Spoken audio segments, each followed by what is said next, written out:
Steel Valley lost the first week of the season, and Steel Valley always a traditional powerhouse as well.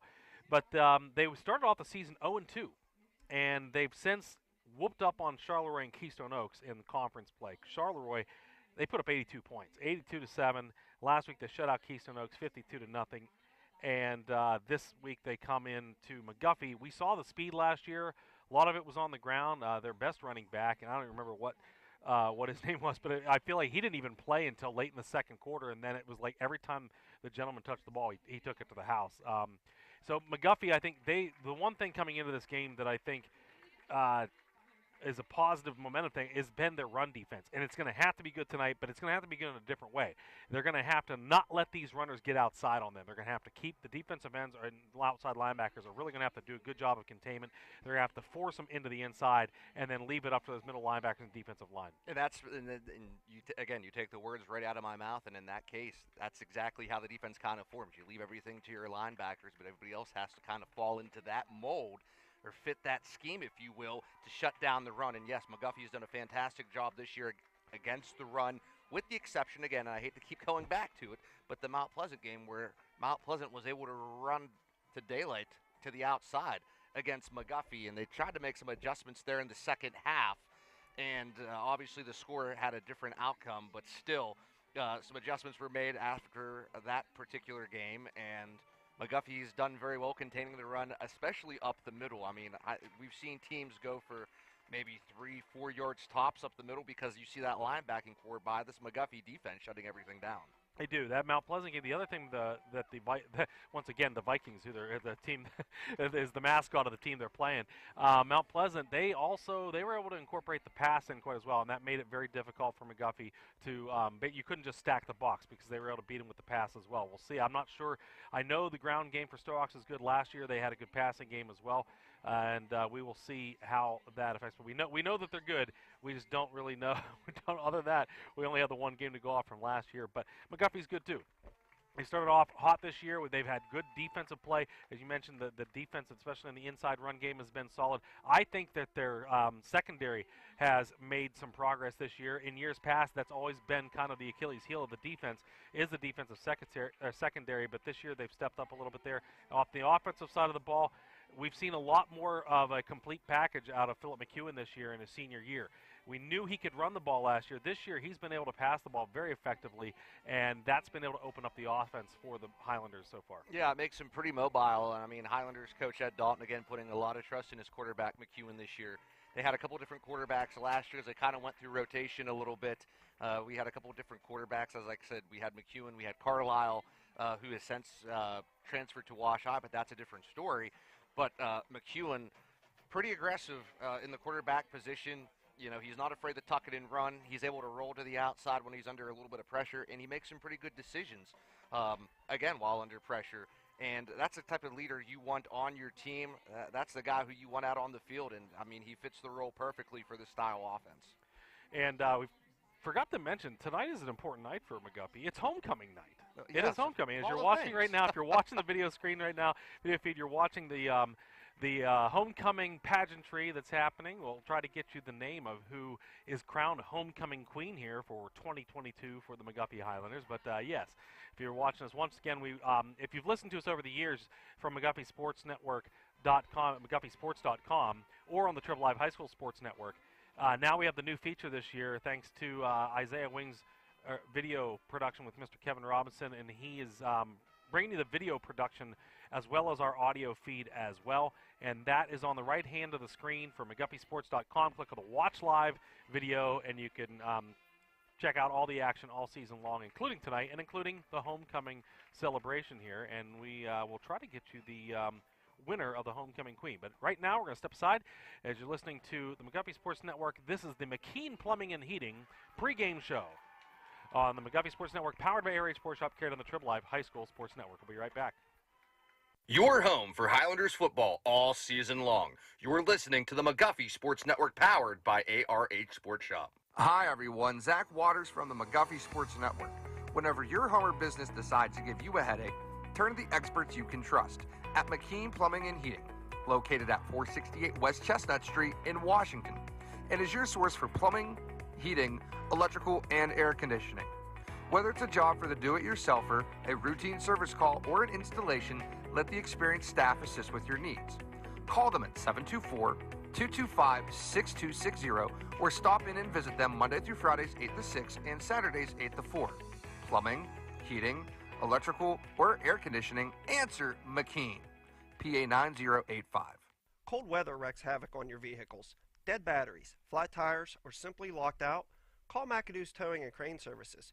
McAdoo's offers roadside services, including fuel delivery, lockout assistance, jump starts, and tire changes, including 24-hour towing, recovery, hauling services for vehicles and loads of all sizes. Need crane service?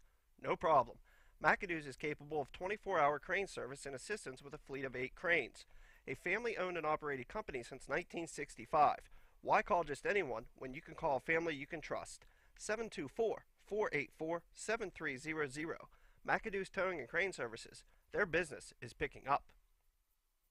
Hunters, it's almost that time of year again. And when gearing up for your next hunt, visit ARH Sports Shop. ARH Sports Shop has proudly served the tri-state area as your local sportsman store for over 25 years. Locally owned and operated, they specialize in new and gently used shotguns, handguns, and rifles. Instead of waiting in long lines at major big box stores, purchase your hunting license from ARH with fast, friendly service. For more information, visit their website at arhsportshop.com or visit them at 4174 Route 40 in Claysville across from Sunset Beach. Open Monday through Friday 10 to 5 and Saturdays noon to 4. ARH Sports Shop, a proud supporter of McGuffey Athletics. Welcome back to homecoming night here at Highlander Stadium. We're happy to announce that the 2022 homecoming queen for McGuffey is Miss Bailey White. Congratulations to Bailey, and congratulations to all the nominees here tonight. But your 2022 homecoming queen, Bailey White. So she will wear the crown for the next year, and yeah, that is always a fun time for homecoming, and McGuffey always does a fantastic job. Got to give a shout-out to the decorating committee, too. Always a lot of work goes into that, so fantastic job here to make Highlander Stadium look even better than it normally does on a Friday night in southwestern PA, and it quickly turned cold. We were talking about this last night, Zach, during the soccer game, the boys' soccer game, as they were victorious last night in their conference matchup. It seemed to drop in temperature significantly over the last couple weeks. And we were just a couple weeks ago, we had the fan going in here. It was hot. People were cramping up out on the field because of the humidity. And here we are, the last night of September, and it's pretty chilly. Yeah, if I'm not mistaken, right now it's in the upper 50s, maybe the lower 50s, upper 40s for that matter. And it was just kind of jarring my memory whenever we were at Stowe Rocks last year, if you do recall. It was extremely hot, upper 80s, I think low 90s in mid-September. We weren't really used to it. Yeah. And yeah, now as we enter the last day of September, and hopefully somebody has Green Day on speed dial to wake them up at midnight tonight, because September is coming to an end fast. Now, that game at Stowe Rocks, that was a non-conference matchup, correct? I believe yeah, that they was weren't in the conference last year. So this year counts for a whole lot more. As McGuffey will host Stowe Rocks tonight. As we mentioned, both these teams 2-0 in the conference, so they sit atop the conference record at 2-0. They are followed by Wash High. They are 1-0, only the one conference game under their belt. Keystone Oaks is 1-1. Charleroi is 0-1. Brentwood 0-2, and Waynesburg 0-2. So on the overall record, McGuffey and Wash High are both 4-1. Stowe Rocks, as we mentioned, 2-2, and then Keystone Oaks 3-2. These games coming up in the next couple weeks for McGuffey. Obviously tonight, an enormous matchup against Stowe Rocks, and then you've got. Let me pull it up here real quick. We've got the game at Charleroi that will go on the road down I-70 next week. Big one. Keystone Oaks. We got the one non-conference breather, if you will, in South Park the week before the Wash High matchup. Then you finish the season at Wash High. Basically, everything that we've seen up until this point, all the games, the non-conference, the two conference matchups, that was basically all a tune-up for this stretch run that they have to make here if they want to play postseason football. I mean, it's going to be a pretty big stretch, but they have to be firing on all cylinders, and they have to be pretty disciplined. I mean, looking down through some of the rankings in Class 2A, just within the Century Conference alone, McGuffey and Wash High are the top two leading scoring offenses in the Century Conference. Stowe Rocks within the conference, 134 points, and has only really given up 7 in conference play. McGuffey 118-20, but also looking at some of these other teams within the Whippy. There is no other team other than Washington and McGuffey that combined on the season have put up over 200 points. Or McGuffey with 225 points total on the season, Wash High with 253 points on the season. So again, these are going to be two high-powered offenses getting ready to slug it out here in the battle of 2-0s here at Highlander Stadium. Yep, it's a tough one. We knew going into it was one of the Trib's players to watch this year is this week is Dre Miller-Ross. He's a wide receiver, defensive back for Stowe Rocks, and let's see what they said that he's had 3 interceptions last week in helping the Vikings roll past Keystone Oaks, and he was a preseason football all-star. He also caught 5 passes for 90 yards and a score. So that's one of the guys we'll have to keep an eye on tonight. But they've got lots of guys. Draymond, he wears number 11, so we'll keep an eye on him. But lots of weapons on this Stowe Rocks football team tonight, and it's going to be up to that McGuffey defense to not only keep them hemmed in, but also the offense too. Like we know when McGuffey gets in these track meet type games with these teams that have all this speed, like to spread things out. The one thing that Coach Dalton's been able to do in the past at times is control the clock, slow the game down a little bit, and play a little bit more of Highlander football. Yeah, and that's one thing the Highlanders, I think, are more disciplined in than any other team in Class 2A. And as you said, ball and clock control. And, I mean, McGuffey can really milk the clock pretty good. As we've seen in the last 2 weeks, they can really just take a drive and take between 5 and 8 minutes off on a – losing my train of thought here. But they can take 5 to 8 minutes off on a drive and kind of leave other teams out in the dust. One side note to go back to what you were talking about with this Stowe Rocks team, I was just going down through the roster. 14 seniors on this Stowe Rocks Vikings team.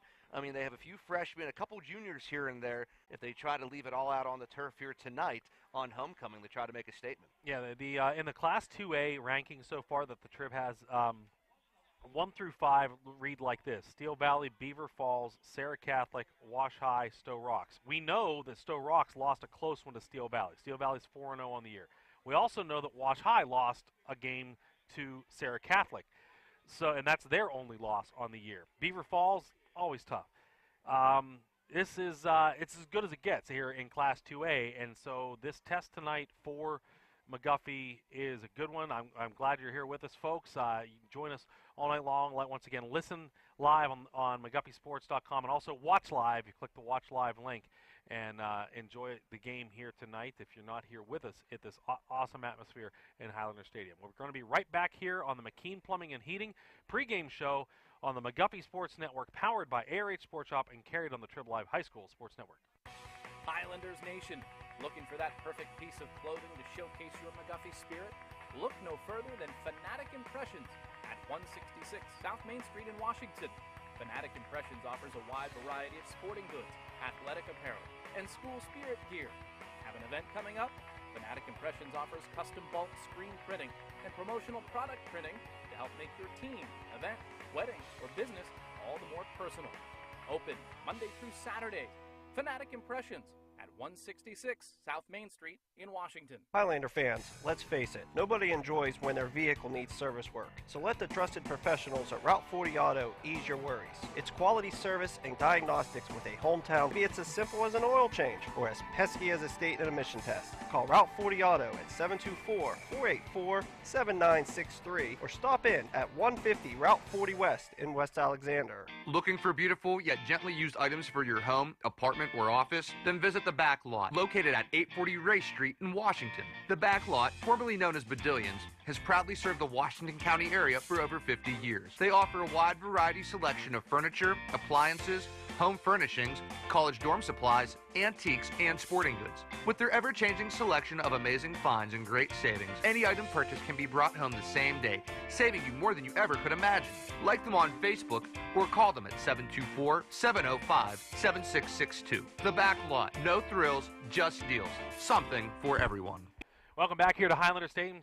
Stadium homecoming on the campus of McGuffey High School. Rusty Pettit with Zach Waters, Kevin Robinson, and Jason Kern here on the McGuffey Sports Network. You're listening to the McKean Plumbing and Heating pregame show. And I want to thank all of our sponsors. In fact, we have a few new ones. I want to thank Shale Pro Energy Services. They're a best-in-class natural gas service provider, and they're looking to hire some new employees like you. Shale Pro offers range of services across the region, and they're currently looking into operators, roustabouts, compressor operators to support their clients in the western Pennsylvania area. Working for Shale Pro doesn't only give you full-time local work, but it also offers paid vacation time, health insurance, dental and vision insurance, company match 401k, and several supplemental insurances. To apply, stop by any Shale Pro office or visit their website, www.shalepro.com. Also want to thank Community Bank for coming back on as a sponsor. Always happy to have them. And also a new sponsor, Janovich Masonry. Janovich Masonry, a new sponsor here on the McGuffey Sports Network. And thank you to all of our amazing sponsors that make all of these broadcasts possible, not just football, soccer, boys and girls soccer, volleyball, the winter sports, and then into spring as well. Awesome community here at McGuffey, and the businesses around here definitely pitch in and help us bring you all of this high school sports action. Tonight, we've got a good one for you tonight. Once again, if you're just joining us, McGuffey hosts Stowe Rocks, two teams undefeated in the Century Conference. They both sit at 2-0, and McGuffey looking to avenge what was a non-conference loss last year to the Vikings. This year, it means a lot more, being that both teams are fighting for the top of that conference position. And there's a lot of great games this weekend around the WPIL. I feel like every week it gets better and better and better in WPIL football. And this week, one of the big ones, a 5A, 6A matchup, but they're right down the road from each other. The Upper St. Clair Mount Lebanon matchup should be great. Mount Lebanon not having the start to the season that they expected, coming off that 6A state championship, of course. But Upper St. Clair off to an excellent start this year. And then a big test for Canamac. Canamac taking on Central Catholic. You had mentioned they haven't beaten them in how many years? The latest that I read, it was been 69 years to the day that Canamac had beat Central Catholic. So, I mean, there's a lot at stake for the Big Macs tonight, and I believe are the Big Macs at home at Big Mac Stadium for this matchup. I will be able to tell you here in a second. It is at Cannon McMillan tonight, so yes. You have the Big Mac faithful that are down there cheering on the hometown team. I mean, that's such a great rivalry, though. I mean, it's one that's kind of underestimated whenever these two teams do get together.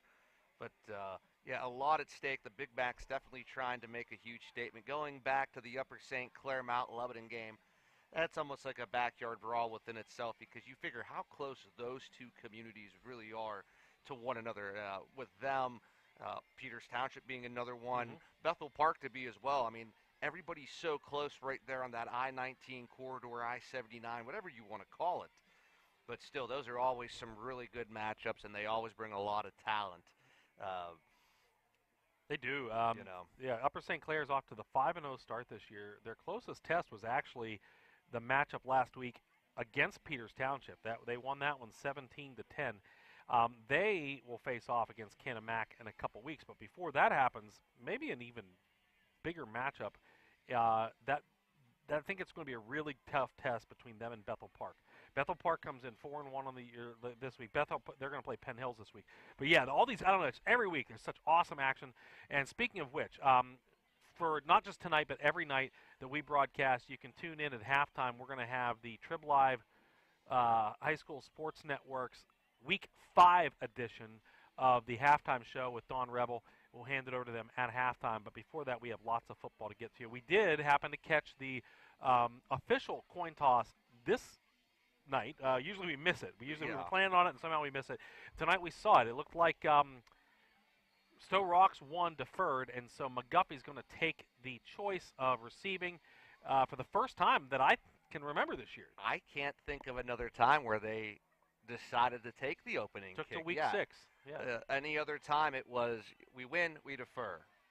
We lose, okay, we're going to defer, we're going to kick off, we'll get the ball the second half, which that's a great strategy if you ask me. And tonight they didn't have a choice. They had to take But you know what? That might work out in their favor tonight. I mean, we'll see what happens. Again, a high-powered Sto-Rox Viking offense against a high-powered McGuffey offense. I mean, who's going to bring what to the table? I don't know. There's going to be a lot of speed. There's going to be a lot of fireworks, not real fireworks, but I mean, there's going to be some fireworks down on the field between these two teams as they battle it out. Both 2-0. If you're just joining our pregame show, we had mentioned one of the top, one of the only, I believe, 2 undefeated teams, with the exception of Wash High being 1-0 in conference play. But both of these two teams are 2-0 entering tonight's game, so there is a lot at stake. And, I mean, is it a little bit too soon to maybe start talking playoffs? Well, I mean, you're talking about playoffs because you got to win some of these games, some of these big games down the stretch to win, starting tonight. So they take the top 4 typically from this conference to the playoffs. If you want a home game in the playoffs, Jason and I were talking about this when we arrived tonight, you're probably going to have to win one of 2 games this year for sure. You're going to have to beat either Stowe Rocks or Wash High, one of them, if you want to have a home game at all. Otherwise, you'll be forced to go on the road, and if you do make the postseason. So that's why these games are super important. We saw what happened last year when you had to go up and travel up to Laurel. It's a tougher road to hoe. You want to win every game you can. Tonight's a big test, and it'll do you a lot.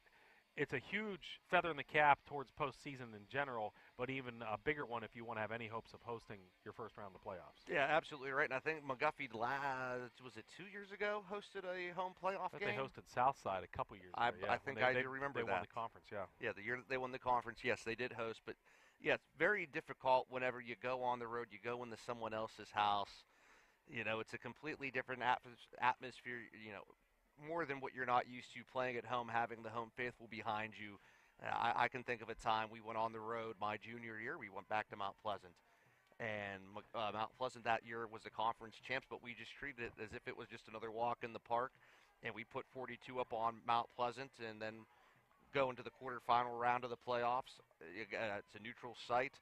And unfortunately, whenever Dalton was coaching at Trinity, we dropped a heartbreaker to a pretty red-hot Montour team, 21-7, if I'm not mistaken. Montour went to the WPIAL championship game that year at then former Heinz Field. Now, this is going to be painful to say, but Acrisure Stadium, it still doesn't have a nice ring to it. I still can't.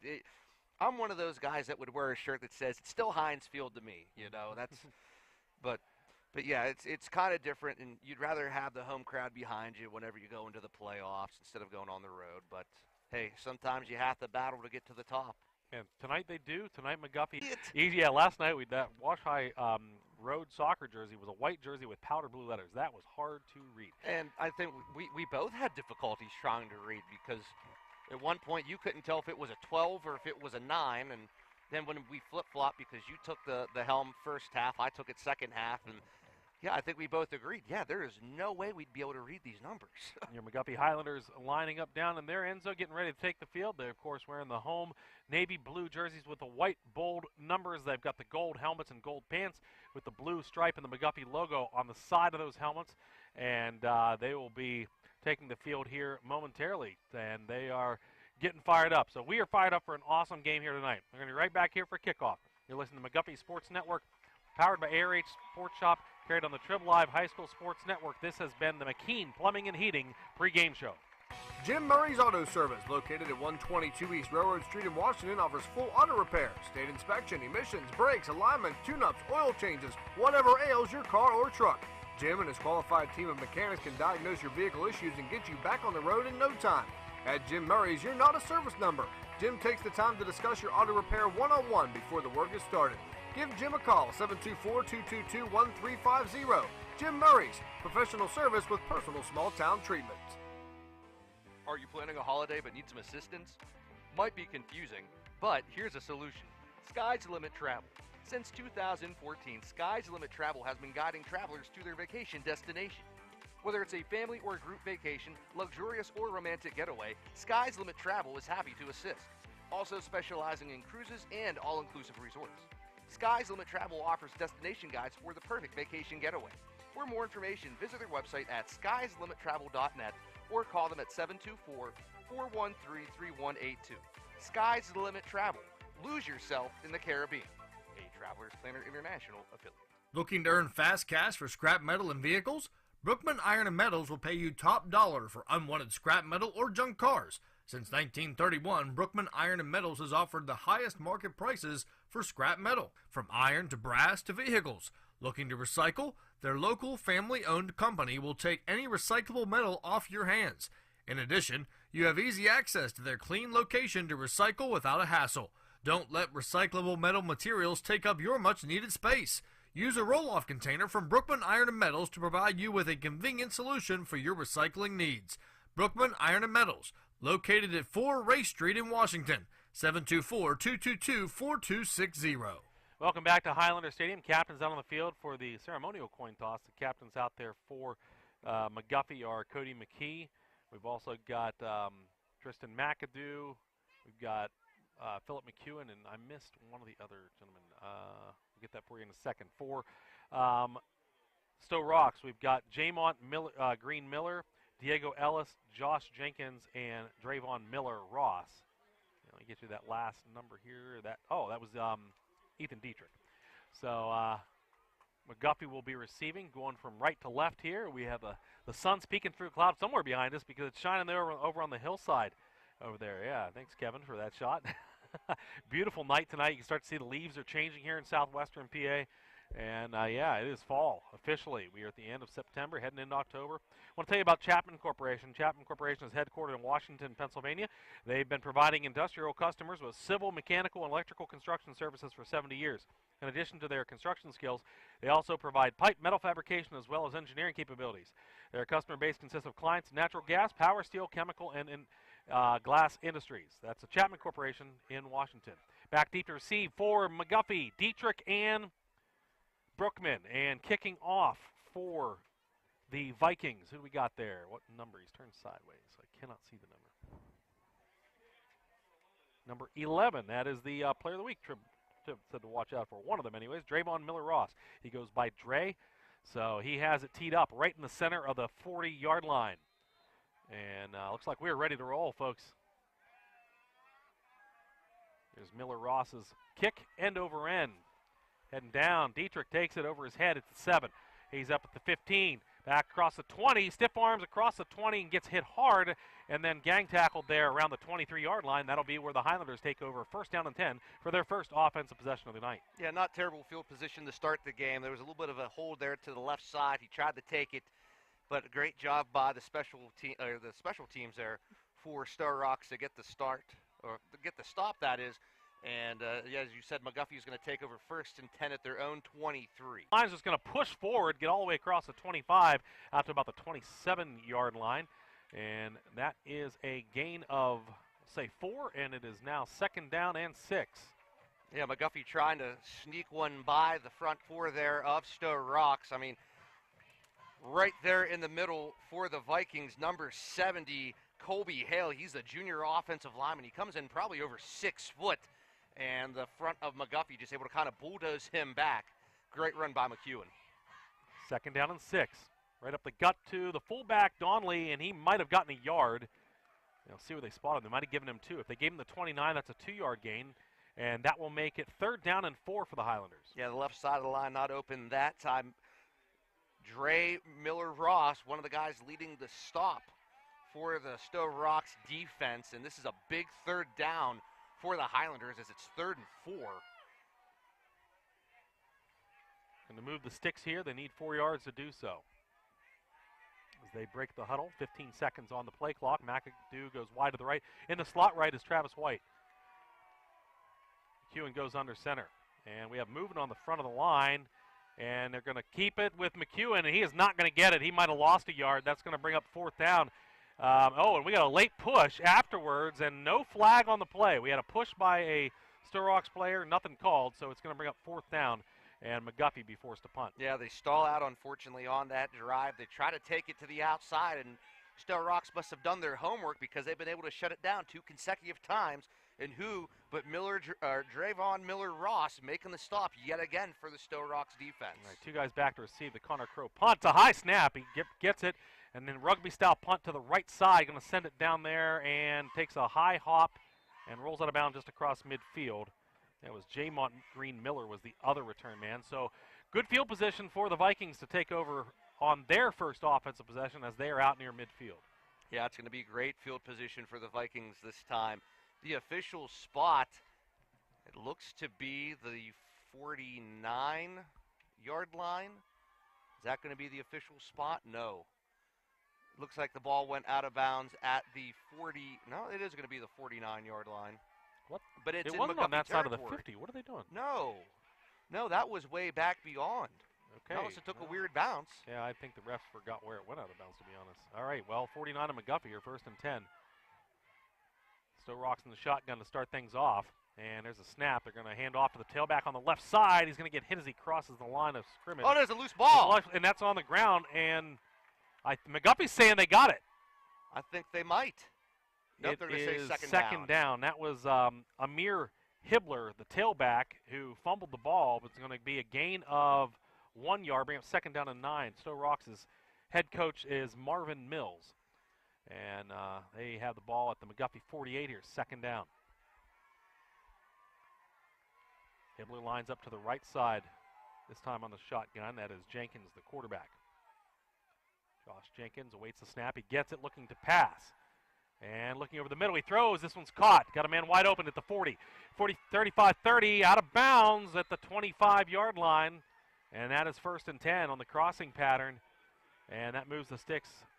That was number 4, Diego Ellis, on the reception. And Ellis sitting wide open in the flat, as you said, on the cross pattern. Everybody kind of dropped back deep, and it looked to be cover 2 for McGuffey. And now Stowe Rocks going with the hurry up as it's 1st and 10. A lot of cushion over there for those wideouts on the far side of the field. Jenkins gets it. He's looking that way. Wants to throw this time. He's pressured, being chased in the backfield. He throws it. He's just going to have to get rid of it. And that was really, really nice pressure in the backfield there by Evan Brookman, chasing him down. And that'll bring up 2nd down and 10. Yeah, Brookman fights off to the offensive line from Stowe Rocks. He tries getting to the quarterback, and the quarterback making a smart decision by throwing that one away. Go back to the replay. It looks like there was a hold there on, who was that, number 30, Eric Donley, but nothing called. But good job by the McGuffey defense. Play clock down to about 16 seconds as Stowe Rocks comes over here for 2nd and 10. Ball on the right hash there, lined up in the shotgun once again. Jenkins waits a snap. He's got Hibbler to his left this time.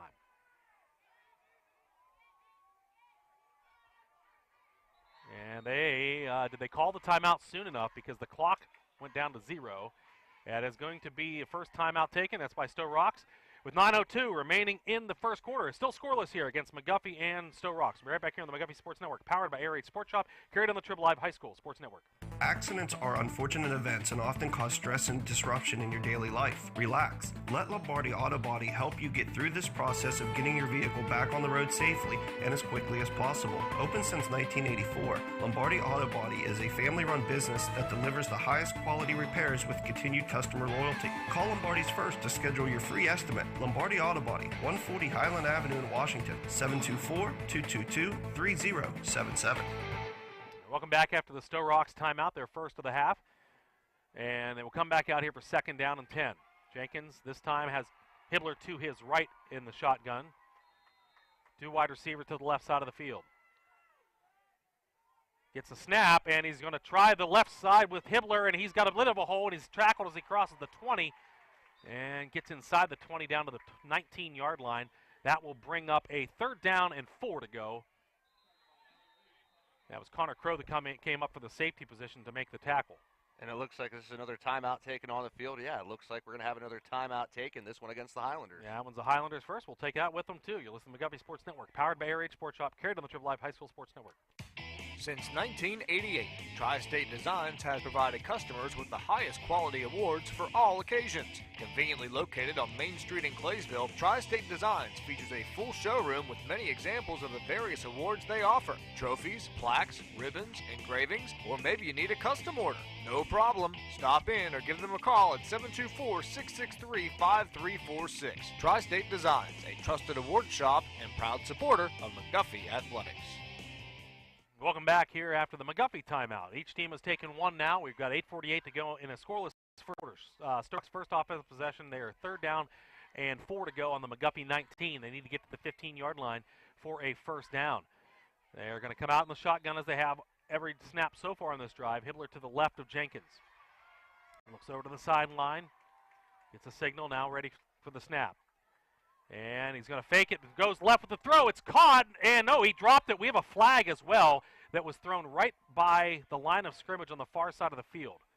So is that maybe an illegal procedure penalty? I don't know. Maybe a legal man downfield. I'm not sure. It was thrown by the far side judge. So maybe somebody wasn't set on the line. I don't know. It's hard to tell. Let's see what the men in stripes have to say. I think he's going to see what Coach Dalton wants to do. Oh, it's against Stowe Rocks. It is. So he's going to see if they want the 4th down or take the penalty. Decision time for Coach Ed. And we got pass interference. There must have been a pick play on that pass play, so they are going to take the pass interference call because that's a big one. Mm-hmm.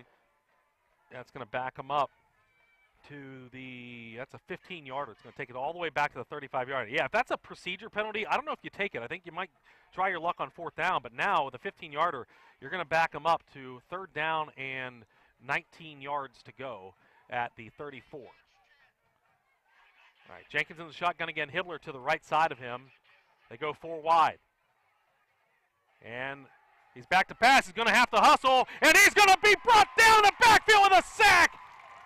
Ethan Dietrich came in from the blind side and brings up 4th down. Oh, he comes in like a house of fire on the right side of that line. He gets past the big defensive lineman, and he just turns on the afterburners, and he gets to the quarterback, and he just tussles him down. And that was a great gamble by him back, taking the penalty, that is. So now Stowe Rocks forced to punt. It's going to be 4th and 28. 4th and 28, and that is going to bring in Dre Miller-Ross to do the punting duties. He also kicked off for them. And Brookman right now is the lone man back deep on this 4th down and 28. And we have a delay of game, which might have been intentional. Maybe give Miller-Ross a little bit more time to kick, but that is going to make it 4th down and 33. Now here's something I don't like, though, with Miller-Ross back there to punt, purposely taking that delay game. Is that going to maybe set up a fake punt and cause him to roll out? I don't think you'd give yourself 5 more yards to go if that was your intention. We'll see. There's a low snap. It's on the ground. He's going to have to scoop it up, and he does. Left foot, nice punt, kick. though. And there's a fair catch signal there by Brookman at the 16-yard line, and that'll be where McGuffey takes over 1st down and 10 on their second offensive possession. So that was impressive for Miller-Ross to scoop the bad snap up and still get off an excellent pump with great hang time. I tell you what, I was just thinking, I don't know how many times that Stowe Rocks has to punt. So that long snapper may not get a lot of practice. No, I mean, you figure the way that their offense has been running so far this season, yeah, they probably go for it on 4th and short, but an impressive punt by Miller-Ross. But now it's McGuffey's turn. Not so great field position for them. They're going to start out here at their own 17. McEwen under center, man in motion is Brookman. They give it to him on the pitch. He's going to try to cup the middle, a little bit of a hole, spins across the 20 and dives forward out near the 23-yard line. Nice gain. Some pushing and shoving late in the play again with Travis White downfield. But Brookman with a nice gain of 7 yards on 1st down. He kept his legs churning. He had 2 or 3 defenders on him on that last run. Short 2nd and 2. Ryan Keith comes onto the field to bring the play in. There's a towel laying right by the football, so we're going to have to move that one way or another. McEwen under center here, 2nd down and 3. Man in motion's Brookman. They pitch him again, trying up the middle. Same play, and this time it is stopped. And he's lucky if he got back to the line of scrimmage. And we have light pushing and shoving again. This time it's Ryan Keith. The only common denominator out there is Aaron McGuire, the safety. He's the same one getting into these late altercations deep with the wideouts for McGuffey. And you don't know if he is just jawing back and forth, trying to get McGuffey to give up an unsportsmanlike penalty. But so far the official is just letting these two teams play it out. Yeah, they're going to have to get a hold of this game because It could get otherwise out of hand. it's going to get worse as the game goes on if they don't call them. You don't want to see that. 3rd down and 3 now after no gain on the play. McEwen. Everybody in tight. We got a ton of guys in here tight on the line of scrimmage. And McEwen just going to push up, and that line of scrimmage is going to move with him. And he's got enough for the 1st down. First one of the night here for McGuffey out to the 29-yard line. And that was a great call by Ed Dalton and the offensive coordinator to agree on it. And the quarterback keeper there, you see 3 short yards. McEwen gets that and then some. So the Highlanders moving the ball a little at a time. Yeah, if you can get 5 yards on a quarterback sneak, that is huge. So McEwen waits for the call. Ryan Keith's going to bring this one into the huddle. Clock winding down, under 6 minutes to go in a scoreless first quarter. See if they try to maybe do a play action pass here. They're going to roll both wide receivers out to the right side. McEwen under center. We got a ton of guys up near the line of scrimmage for the Vikings again. And they are going to throw wide receiver screen. It's McAdoo, and he gets hit in the backfield and dropped. They read that one, and that one is going to be a 2-yard loss back to the 27-yard line and bring up 2nd down and 12. Yeah, that's not the kind of movement you want to see on the football. I think McEwen hesitated as he tried to check down and see McAdoo standing out there in the flat. There were 3 defenders closing in on him, at which point maybe he should have checked down or tried to roll to the left side of the line because he had a little bit of an opening there that he could have made some magic happen. Still, a loss of 2 isn't bad, but a loss is a loss, and that's not what you want to take whenever you have the football. 2nd down and 12. Ball on the right hash now. McAdoo to the short side of the field. Here to the near side on the wide side is Travis White. And in motion, Brookman. And looking to pass. Drop back. They're going to have to throw it down the field. He's got a man. It's going to be intercepted. No, incomplete. Oh, well, nice job by Kyle Brookman to play defensive back there and break that up. Drayvon Miller-Ross had the inside position and almost came up with a pick. Instead, it's 3rd down and 12. Yeah, way underthrown by McEwen. Of course, he was under a lot of pressure as he took his 3-step drop on that time. Defensive front was closing in on him. It looked like he had Travis White that was trailing behind on him on that last pass play. But again, not the greatest quarterback decision, and it's a long 3rd and 12 for the Highlanders as they come set here. McAdoo's in tight on the left side of the line. 3rd down and 12. And man in motion's Dietrich. They fake it to him. They're rolling out this way. Here's McEwen looking downfield, and he's going to be pushed out of bounds around the 30-yard line. There's a late flag flag, and that, maybe 15. if that is a 15-yarder, that gives McGuffey a first down. We've seen a lot of late shots here, and honestly, that is the referee who had warned the defensive back, not the same player who made that infraction, but he's the same one that had been warning the Vikings on these late hits, and this time they got their hand caught in the cookie jar, and that is a big 15-yard penalty. Yeah, that time it's going to cost Sto-Rox. It's going to be a first down for McGuffey after that late hit. You know, it was a 3rd and 12, so 15 on top of that puts McGuffey out to, let's see where they're going to officially spot it, at the 45-yard line. So yeah, it wasn't a hard hit, but he was clearly out of bounds. He had been pushed out of bounds. He was well into the white paint, and McGuffey trying to take advantage of the Sto-Rox mistake. A late hit is a late hit no matter how you look at it. This time, Travis White on the left side, and McAdoo's in tight, same side. McEwen under center. Brookman, he gets the jet sweep. Some blocking, cuts up field, dives forward towards midfield, and he's going to be right at the 50-yard line. That is a gain of 5 on first down for the Highlanders. I like the quick toss sweep to the left side there, making the stop for Sto-Rox. Robert Skies, the sophomore, that time he was able to break down and stop the running back, but still a nice positive gain of 5 for McGuffey. They get the ball to midfield for the first time this game. 4 minutes and 4 seconds to go here in this first quarter. Still scoreless between Sto-Rox and the Highlanders. McAdoo's going to go wide to the right side this time. McEwen under center. Man in motion is Dietrich. They pitch it to him. He's going to head up the middle, gets across the 50 and dives forward. This is going to be a gain of about 3 to the 47-yard line. That will bring up 3rd down and 2. Yeah. Try to take it up the B gap. Short 3rd and 2, as you said right here, and it's been a quick first quarter so far. It has, and the last couple times they've had short yardage, they have tried the quarterback sneak. They've done it twice today for success. We'll see if they do that. They've got Eric, is that trying to dive? He might have gotten a yard. They're going to say it's 4th down. I think he ended up getting a yard, though. And a full 40 seconds there. They don't even have to snap this ball if they don't want to. McEwen under center. And did they get the free 5 yards and somebody from McGuffey moved? No, Sto-Rox is shooting themselves in about every single foot that they have on that sideline today. This is a pre-snap penalty. It's going to make it first down and 5. So let's see who the penalties are on. We had a flag during the play, and then we had the flag after the play. Gets a snap. Hands off to the tailback coming near us. We have a holdout here that wasn't called on. Out of bounds is their tailback, Isaiah Davis. And go until halftime. Still scoreless between McGuffey and Stowe Rocks on the McGuffey Sports Network. Powered by Area Sports Shop, carried on the Triple Live High School Sports Network. Hi, everyone. McGuffey Sports Network.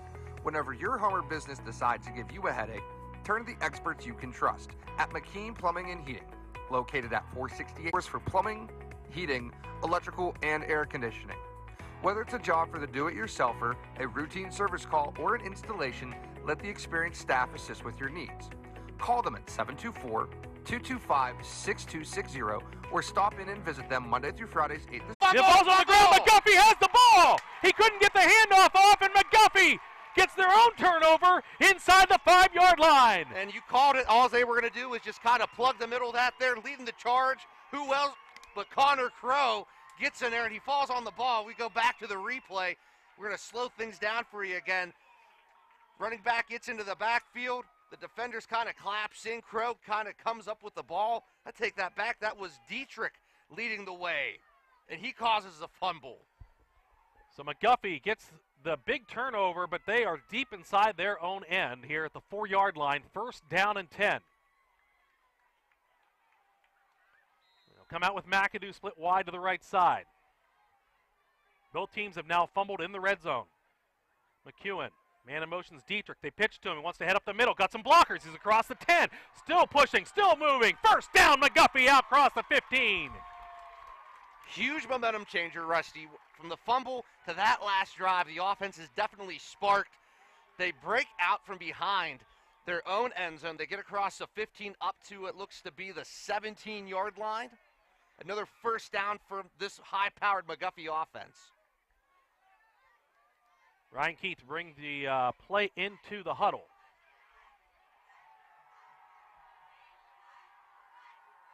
First and 10 on their own 17-yard line. This time McAdoo wide to the right. He is the lone wideout.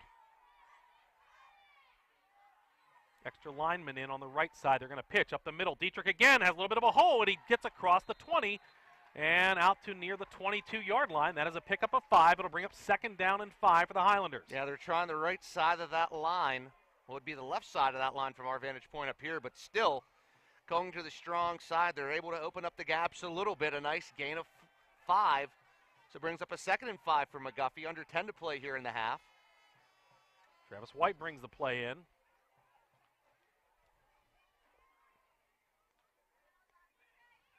He will split wide to the left side. McAdoo is here split to the short side of the field.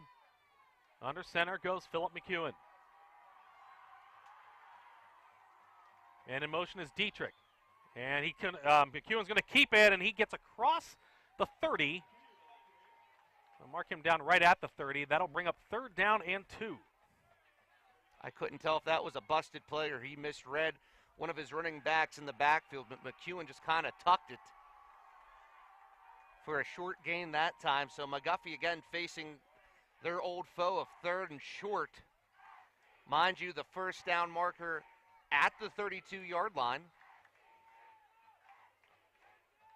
3rd down and 2. They need to get to the 27-yard line. I'm sorry, thank you. 27, I'm looking at the 30. McEwen under center. Man in motion's Dietrich. They pitch it to him, and he's got across the 1st down and out near the 29-yard line. They're going to give him 29. Where are they going to spot it? Right at the 30. That is a gain of 5 for number 22, and that'll move the sticks for the Highlanders. And we have again, man, you mentioned get up slow earlier. Dre Miller-Ross again gets up slow, this time from his defensive back position, just kind of stretching out those legs as he heads back upfield. I mean, he's doing a lot of work for the Stowe Rocks defense, but he's getting pretty banged around by the McGuffey Highlanders right now, and McGuffey's kind of pinpointing him out like a sore thumb. And as he comes set here on the far side, he looks like he's in a little bit of pain. Under center goes McEwen. Brookman in motion. They give it to him. He wants to try the left side. Can he get around the corner? 30, 35, the 40, 45. He's out of bounds. But hold everything. There's a late flag near the line of scrimmage, back at the 29-yard line. And this looks like it could be on McGuffey. And we'll see what happens. Yep, this one going against the Highlanders. It looks like it's going to be either a block in the back or a hold. So take away that great run by Kyle Brookman. So now they're going to have to work twice as hard to get all that yardage back. So the holding call puts it back at the 20. They're going to have to get to the 40 for the first down. That's the first time they'd actually been able to run outside tonight, and could be because of the holding call. But either way, penalty negates, as you said, a nice run of 15. They will have it 1st and 20. McAdoo goes to the right side. So does Ryan Keith, but he'll be in tight on that side.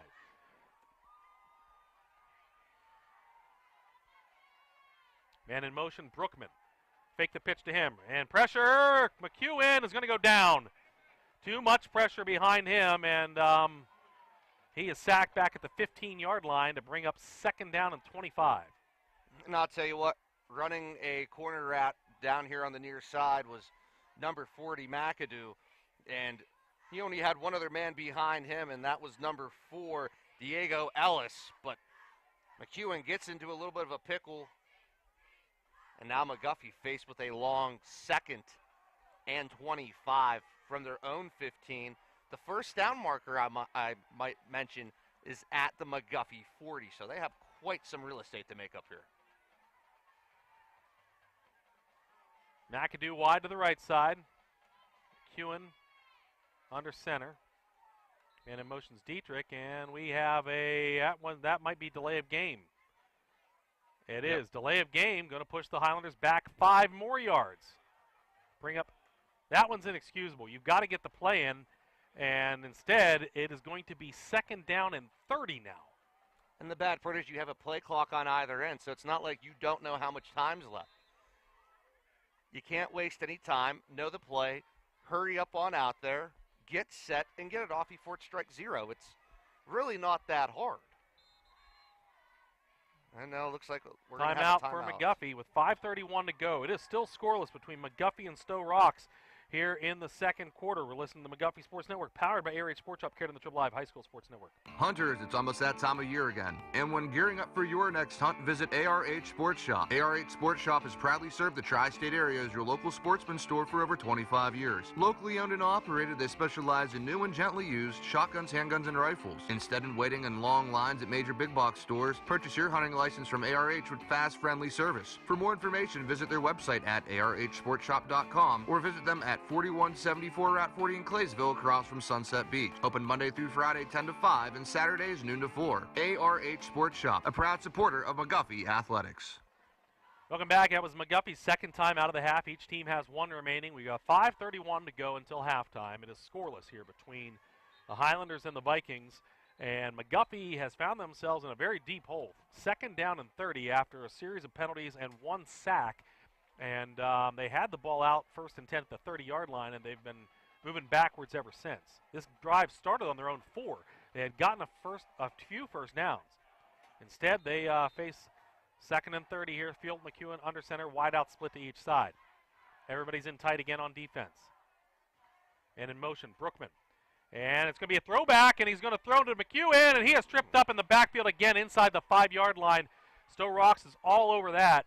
The play by Amir Hibbler is going to bring McEwen down at the 3-yard line, where it'll be 3rd down and 37, I believe. 3rd down and very long. 3rd down in Claysville, basically.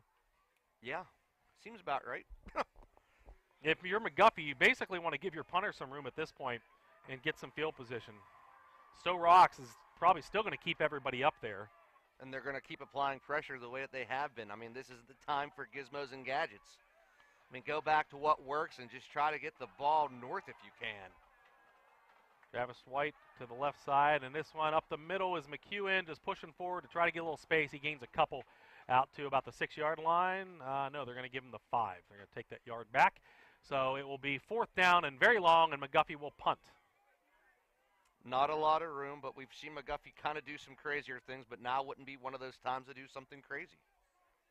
Back to receive the punt is going to be Jamont Green Miller and also Isaiah Davis. Connor Crow stands under his own goalpost, gets the snap, gets off a wobbler to the right side, and it's going to go out of bounds right at the 32-yard line. And excellent field position here for Stowe Rocks to start this drive with 4:04 to go in the half. And as penalties just kind of killed McGuffey's momentum. That was that big holding call was what did it first when they had the big gainer by Brookman, and it was all downhill from there. So Stowe Rocks looking to get on the board first here before halftime with excellent field position at the McGuffey 31. And it's kind of amazing, I think, Rusty, how one or even two penalties for that matter can really deflate the momentum that you have carrying, especially after such a great run by that McGuffey offense, for it to come back on a hold and then, you know, the bottom just kind of give out like a screen door on a submarine. It's just not what you want to see happen. And Stowe Rocks still coming out here with 11 seconds now on the play clock. Jenkins in the shotgun, 4 wide. Hibbler to his left, now down to 5 seconds on the play clock. Now he's going to send him in motion to the right side. And he's going to look to his left, throws out there to Hibbler. He's got him in the screen pass. It makes a move inside Donnelly, and then still on his feet inside the 20. We're a first down for Stowe Rocks down near the 17-yard line. So nice open field move there. Donnelly had him, couldn't make the tackle, and so Stowe Rocks has it inside the red zone for the 3rd time tonight. Yeah, Donnelly tried to break down, but he was able to get past him. Just a little shimmy shake there to the inside-outside. Enough for another Stowe Rocks first down. And the Vikings on the move. 3 wide this time. 2 to the left, 1 to the right. 2 running backs in the backfield with Jenkins. And they are going to give it to the lone setback, and he's going to be tackled for maybe a yard gain. And who was that on the carry? That was a different tailback. It wasn't Hibbler because he was on the left side. Was that number 7, Eric McGuire, possibly? Might have been McGuire. Looks like he's doubling as a wide receiver and a halfback tonight. So 2nd down and 9 after the 1-yard gain. Jenkins in the shotgun again. 3 wide, same setup. They're going to move Hibbler to Jenkins' left.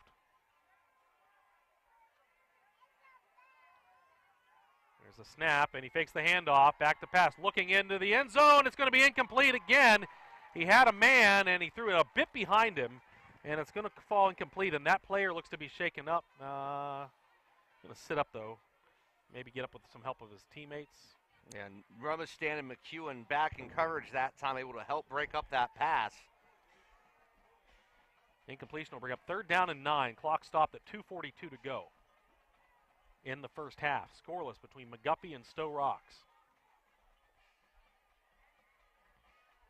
I mean, this has just been a good old-fashioned slugfest here in this first half. Jenkins in the shotgun again.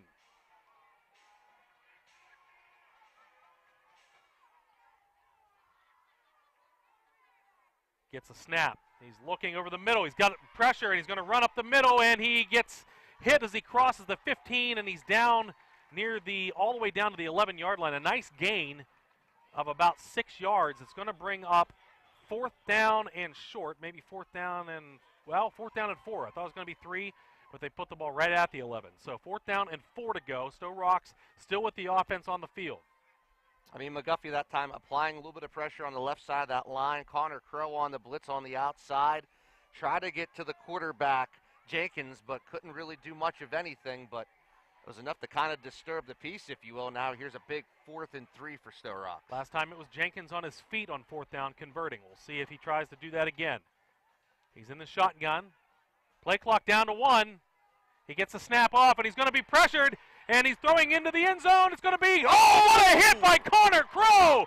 Says no!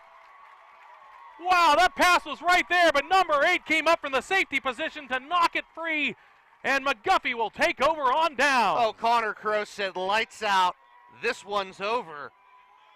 I mean, he just laid it all out. If we can maybe get the replay on that and come back up.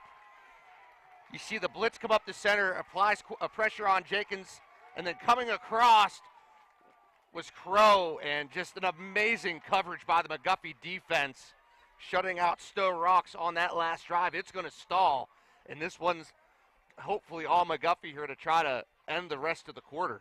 Minute 47, Highlanders only have the 1 timeout, and they have not really, they've moved the ball, but they haven't had any big plays. It's been methodically, so we'll see if what they can do in the 2-minute offense. McEwen under center, everybody in tight again. There's going to be a hand up the no. Keeping it is McEwen out to about the 15. That is a pickup of 4. So it'll bring up 2nd down and 6. Well, hurry up. Hopefully they can go into the hurry-up offense here. I mean, they have about 90 seconds left here in the half. And, I mean, Rusty, did you think this one would be scoreless so far? Not with these two offensives, but right now it looks like Coach Dalton not in any hurry. I mean, with this kind of field position, I don't think he wants to risk anything. You don't want to give any gifts to the Vikings. You've got about 85 yards to pay dirt, so we'll see. Maybe they can get a big play here with 1:12 and counting.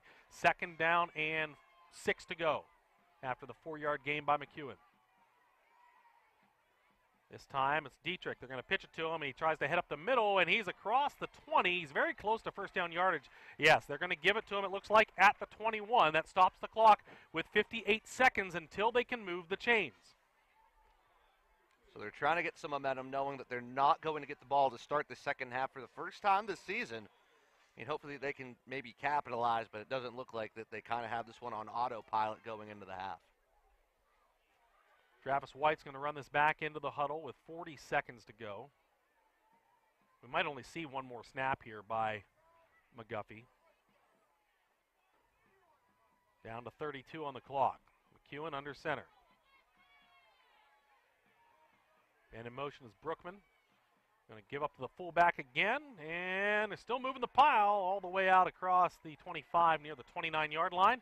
That is a nice gain of about 7 yards. That will bring up, actually they're going to give him 8, so that will bring up 2nd down and 2, but that will do it for the first half. As time winds down, we are scoreless, but it is not a lack of excitement here at Highlander Stadium on homecoming night tonight. McGuffey and Stowe Rocks tied at 0 as we head to halftime. You're listening to McGuffey Sports Network, powered by ARH Sports Shop, carried on the Triple Live High School Sports Network. Highlanders Nation, looking for that perfect piece of clothing to showcase your McGuffey spirit? Look no further than Fanatic Impressions at 166 South Main Street in Washington. Fanatic Impressions offers a wide variety of sporting goods, athletic apparel, and school spirit gear. Have an event coming up? Fanatic Impressions offers custom bulk screen printing and promotional product printing to help make your team, event, wedding, or business all the more personal. Open Monday through Saturday.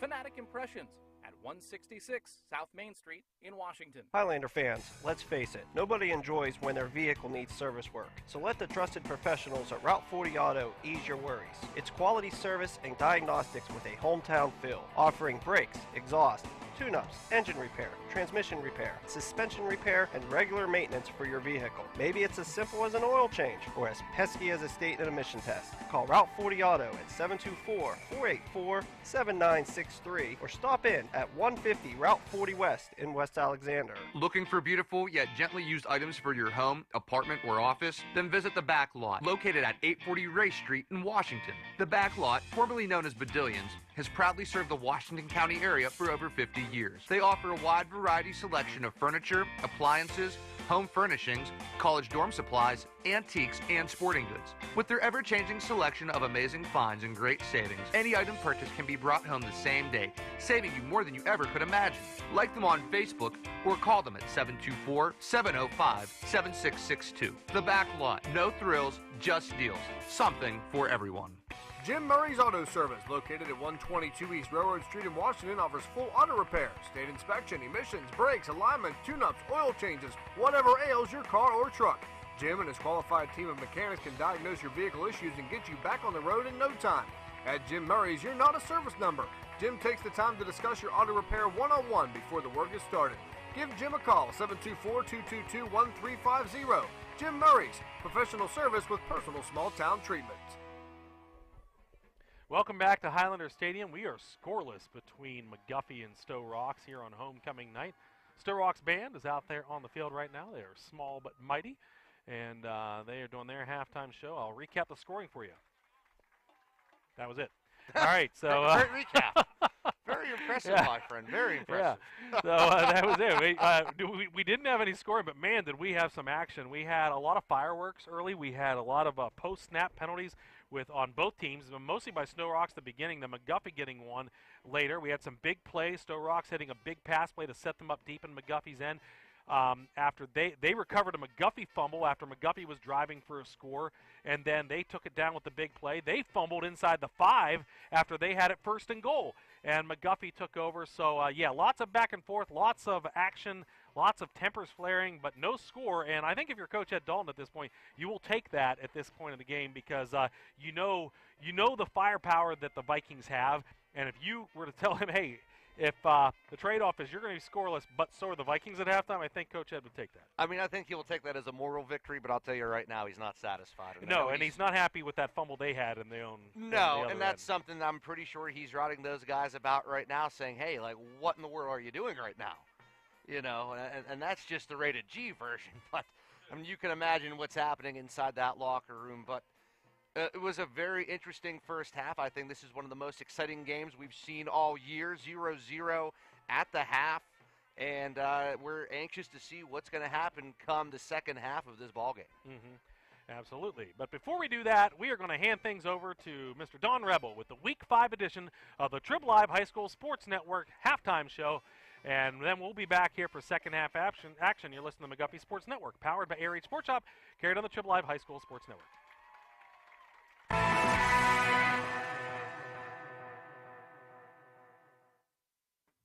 Much anticipated Week 5 edition of the halftime show here on the Trib Live High School Sports Network.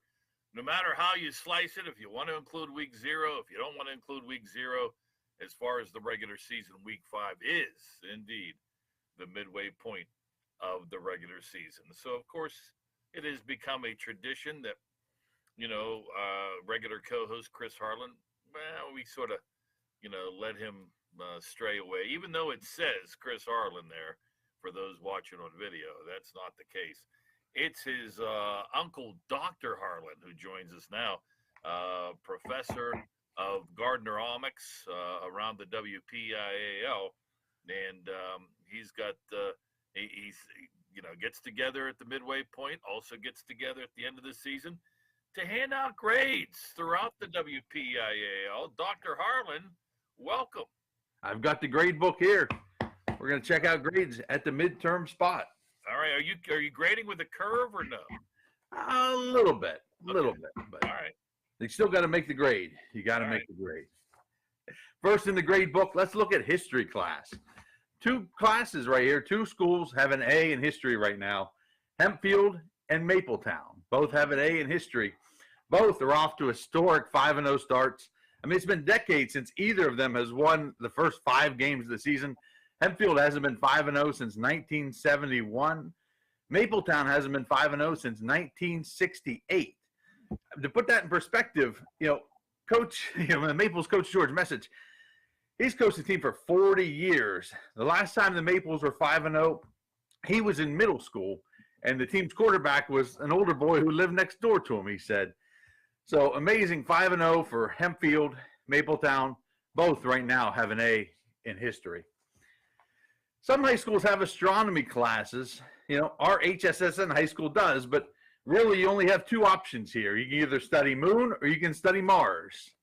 This year's course is on the red planet, and Mars gets a B right now in astronomy. Look at what they came into this year: a new coach, new quarterback, new offense and defensive schemes, and yet here Mars is 4-1 at the midway point and doing pretty good. I mean, really, the only thing keeping them from an A right now was a 1-point loss to Blackhawk, I think it was earlier in the year. But they're right there, 4-1, and they're in good shape. So a B for Mars right now in astronomy. Moon was an A. Moon was a scholar student last year. They're just drifting away this year. They are. They are drifting into the black hole.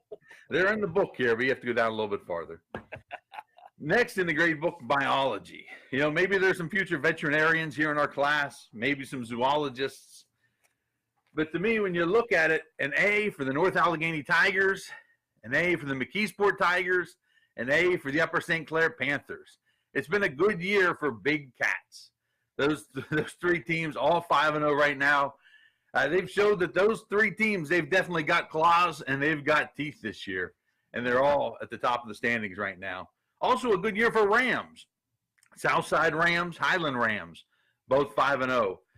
But the biology classroom gets a little interesting when we get the Rams and the Big Cats in the same classroom. So we try to keep them apart and not let them hang out together. But 5-0 starts for all 5 of those schools right now. Next in the book, chemistry. Here we have a C for Central Catholic. They were a team that came into the year as a preseason favorite in 6A. But through 5 weeks, the Vikings just haven't found the right formula. I mean, when you look at what they've got some big-time talents. You know, they've got a lot of new starters. They had some injuries. Mix that all together in a beaker, and you've got a team that was a preseason favorite, but the Vikings are coming into today still searching for their first conference win.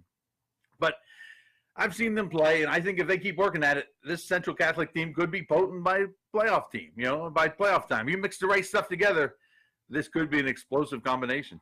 Right now, coming out of that beaker, that fog is not a pleasant smell right now. How about next in the book, geography? And I think when you look at this class, at the top of the class, Aliquippa and Central Valley. And you realize, you look at these two schools, if you look at a map, they're two of the closest you got in the WPIL. There's only 6 miles apart between the two schools. Remember, both of these schools a year ago were state champions, one in 3A, one in 4A. Now they're in the same conference, both in the Parkway. And right now they're both 9-0 combined, both undefeated. So to me, if you look at that geography, I don't know if there are two schools that are closer right now playing any better than Aliquippa and Central Valley. If you have a map, though, start charting a route to Freedom High School, because that's where they're going to meet in week 9. I think that's going to be a big one, Aliquippa, Central Valley. It's possible they could both be undefeated when they get to that point in the year. Next in the book, creative writing. In this class, I'm going to give a B to Canada McMillan and Mount Lebanon. Get a B in creative writing, because these are two schools that came into the year, kind of weren't sure what to expect from them. But they really have changed the Class 6A playoff picture with a couple interesting wins. They've made that 6A playoff picture a much more interesting story with a couple wins that they've put together. I think most people thought that the 6A class would maybe be the most boring because there was only 5 schools. There wasn't going to be a whole lot of maybe surprises. That's really changed. I mean, now with Canada McMillan, Mount Lebanon, Seneca Valley all tied 1-1, there could be some plot twists ahead. So an A or a B, make that a B in creative writing for both Canada McMillan and Mount Lebanon. Physics. At the top of the class here, 2 teams have mastered the laws of gravity, Peters Township and Our Lady of the Sacred Heart. They have the 2 top passing offenses in the WPIL this year. Their 2 quarterbacks are 1 and 2 in passing yards. I think what they've shown that what goes up must come down, and in their case, it usually comes down in the hands of one of their receivers. So an A in physics to those 2 schools. And lastly, we'll finish with math. That's a class that some people love, some people hate. It wasn't always one of my favorites. Whether it's algebra or calculus, the WPIL has seen some big numbers this year. The first number I'll throw out is 700. 2 weeks ago, I think 3 weeks ago, McKeesport became the 7th WPIL school with 700 wins. They've been adding those numbers up for more than 100 years, but now they're at 700 wins. Another interesting milestone just reached last week. Stowe Rocks had a quarterback top 4,000 passing yards for the 8th time. 8 different passers in Stowe Rocks history have thrown for 4,000. No other school in the WPIL can come close to that. The latest was Viking senior Josh Jenkins. He became the 8th in school history. So an A to Stowe Rocks, an A to McKeesport, and also an A to all the stat guys out there across Western Pennsylvania who on Friday night keep track of these numbers, so that we know things like McKeesport's 700 wins and Josh Jenkins getting 4,000 passing yards. So an A to all those stat guys for all the work they do. That's right. Analytics, right? It is. That's what the modern day is all about. Wonderful job, Dr. Harlan. A+ to you for stick-to-itiveness. We'll come up with a new category. Well done, and we will see you in a blink of an eye. It won't be long. So we get week 10. Once we conclude the regular season, get ready for the postseason.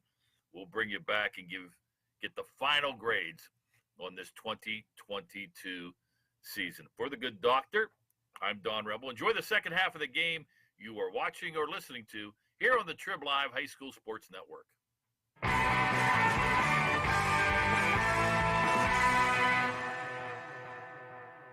Your home for Highlanders football all season long. You're listening to the McGuffey Sports Network, powered by ARH Sports Shop. Hi, everyone. Zach Waters from the McGuffey Sports Network.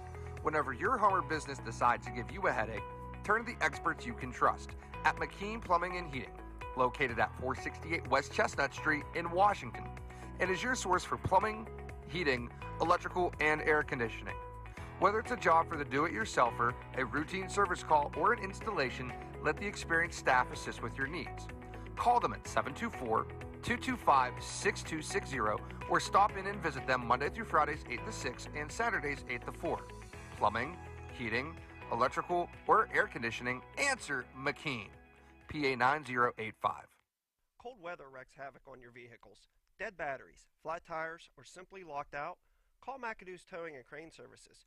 McAdoo's offers roadside services, including fuel delivery, lockout assistance, jump starts, and tire changes, including 24-hour towing, recovery, hauling services for vehicles and loads of all sizes. Need crane service? No problem. McAdoo's is capable of 24-hour crane service and assistance with a fleet of 8 cranes. A family-owned and operated company since 1965. Why call just anyone when you can call a family you can trust? 724-484-7300. McAdoo's Towing and Crane Services.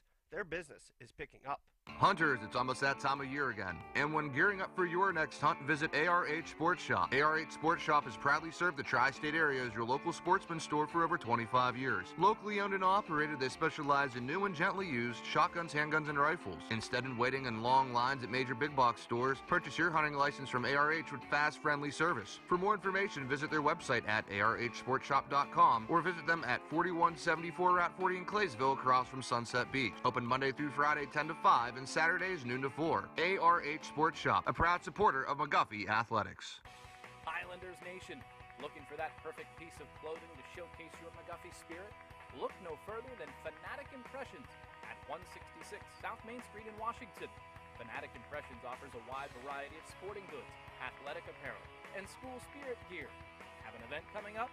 Fanatic Impressions offers custom bulk screen printing and promotional product printing to help make your team, event, wedding, or business all the more personal. Open Monday through Saturday. Fanatic Impressions at 166 South Main Street in Washington. Welcome back to the McGuffey Sports Network, powered by ARH Sports Shop and carried exclusively on the Trib Live High School Sports Network. I'm Zach Waters. It's halftime here at McGuffey. A scoreless first half between your McGuffey Highlanders and the visiting Stowe Rocks Vikings. It's now at that time in our program to check out the out-of-town scoreboard and see what's happening around the region. And we're going to kick things off as my partner Rusty Pettit is coming back here into the broadcast booth. And they said this one was going to be 69 years in the making, Rusty. But this is quite a shock here, as at the half, Cannon McMillan leading Central Catholic 20-10. I think that's a huge shocker down there in Cannonsburg. Yeah. But that's only one whole half of football. Carlington leading Avella 14-13. Keystone Oaks shutting out Charleroi 27-0 at the half. The Mapletown Maples rolling over top of Red Hot California 18-6. You know, I want to talk about those Mapletown Maples. That's they are undefeated so far in the year, and this was supposed to be probably their biggest test of the season so far. But they're up by 4. I mean, there's a lot of football to be played, but that's pretty good if you're the Mapletown's a kind of team that, you know, once in a while they've squeaked in the postseason. I've called some postseason games for them on Green Sports, but this year it seems to be a little bit different. I would say they are, as of now, the best of the 5 schools in Greene County for sure. But now taking on California, a team that's put up some points this year, you know, it's maybe starting to make some noise down there. I mean, it's definitely making a lot of big noise in Greene County there. I mean, a lot of those teams are doing exceptionally decent this year, with the exception of a few, but that's okay. And we talked about the rebuilding process, I think, last year. South Fayette blanking Moon 42-0. It's Burgettstown 19, Cornell 6. Really kind of thought this was going to be a little bit more of a high-scoring game, but Waynesburg putting up a decent fight against Wash High right now, 27-7. I think that one's closing in on the half. Jeff Morgan beating up on Bentworth 22-10. 8-3. Right down the road on 18, it's Latrobe 24, Trinity nothing. The Hillers getting shut out on their home turf tonight. And let's see what else we have going on around the region. Peters Township was leading Baldwin 22-13. Bishop Canevin shutting out Fort Cherry 27-0. And like I said, if you're just joining our game, it's 0-0 here at the half. A very exciting first half of football. And we're trying to get some more scores. We'll check out maybe some more Greene County scores if we could maybe find some. I don't know where the boys at Green Sports are this year, or this week. They're doing the Mapletown, California game, so we can do a live sneak peek at that one right now. Oh, we'll go ahead and squeak on in. They are, Mapletown up now 18-6, and if I'm not mistaken, they look like they are threatening again. Yeah, it looks like they are threatening again. They're down near the goal line. Uh-oh.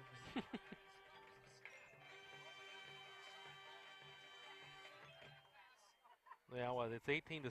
They are just before the half, but if Mapletown gets another score in that game, and that'd be crazy. They are taking on California right now, the Trojans,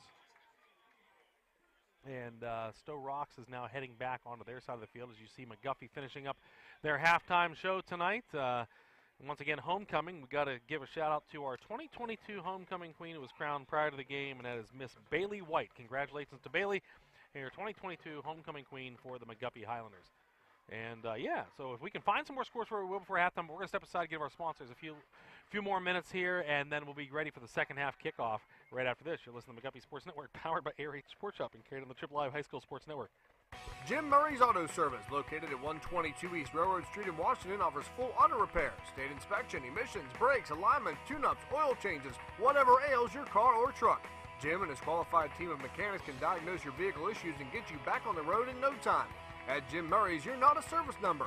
Jim takes the time to discuss your auto repair one-on-one before the work is started. Give Jim a call, 724-222-1350. Jim Murray's, professional service with personal small-town treatment. Are you planning a holiday but need some assistance? Might be confusing, but here's a solution. Sky's Limit Travel. Since 2014, Sky's Limit Travel has been guiding travelers to their vacation destination. Whether it's a family or group vacation, luxurious or romantic getaway, Sky's Limit Travel is happy to assist. Also specializing in cruises and all-inclusive resorts. Sky's Limit Travel offers destination guides for the perfect vacation getaway. For more information, visit their website at skyslimittravel.net or call them at 724-413-3182. Sky's Limit Travel. Lose yourself in the Caribbean. A Travelers Planner International affiliate. Looking to earn fast cash for scrap metal and vehicles?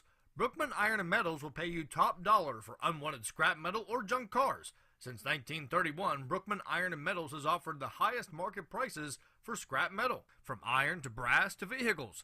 Looking to recycle? Their local family-owned company will take any recyclable metal off your hands. In addition, you have easy access to their clean location to recycle without a hassle. Don't let recyclable metal materials take up your much-needed space. Use a roll-off container from Brookman Iron & Metals to provide you with a convenient solution for your recycling needs.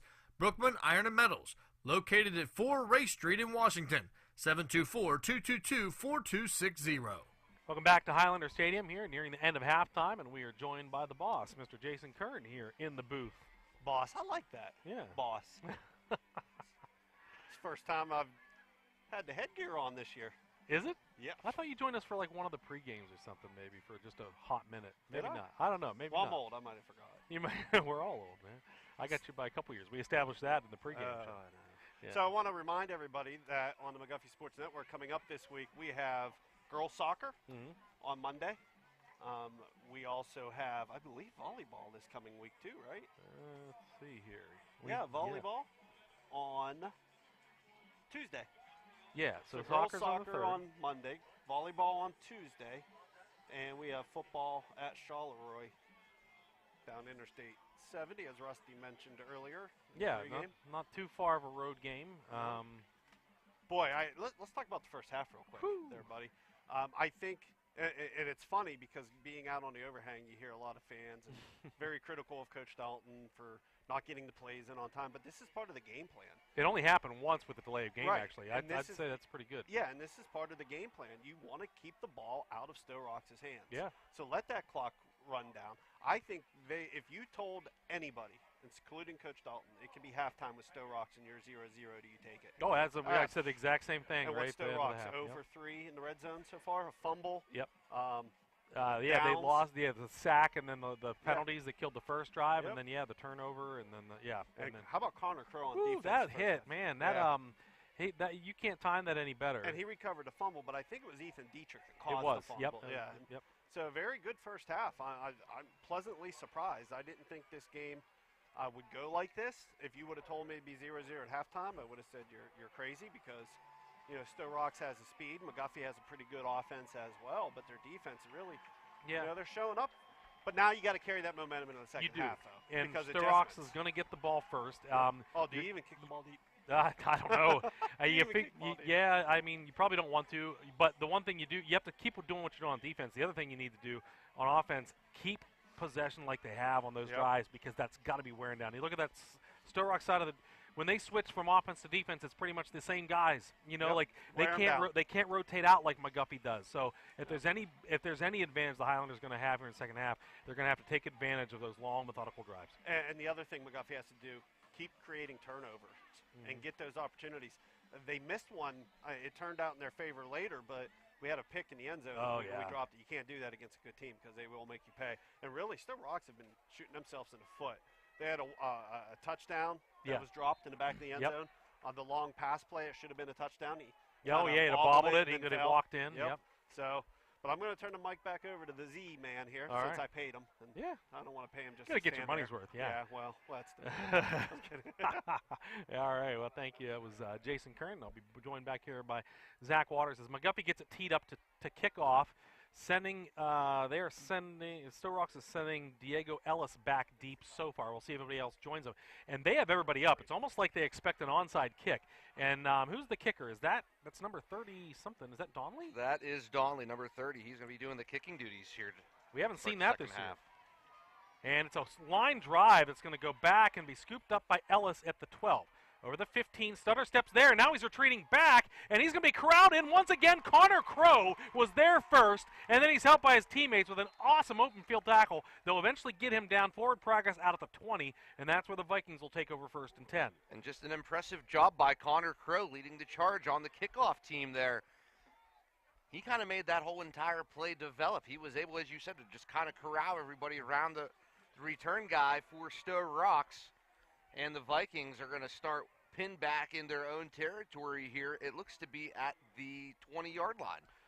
So we know they have big play capability. They hit one big pass already. We know they've got the speed. So you always got to watch out. But right now they're going to start at their own 21st and 10.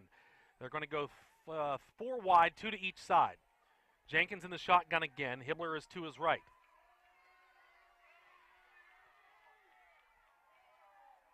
Gets the snap. He's looking to his right. He throws over that way. It's caught at the 25 and then spun around is Green Ellison. He gets away from a tackler and he's down the sidelines for the first down. Still moving at the 50 and he gets all the way into McGuffey territory. He should have been stopped for about a 7-yard loss instead. A huge gain all the way down to the McGuffey 41-yard line. Yeah, he just kind of spun out of that one like a twister.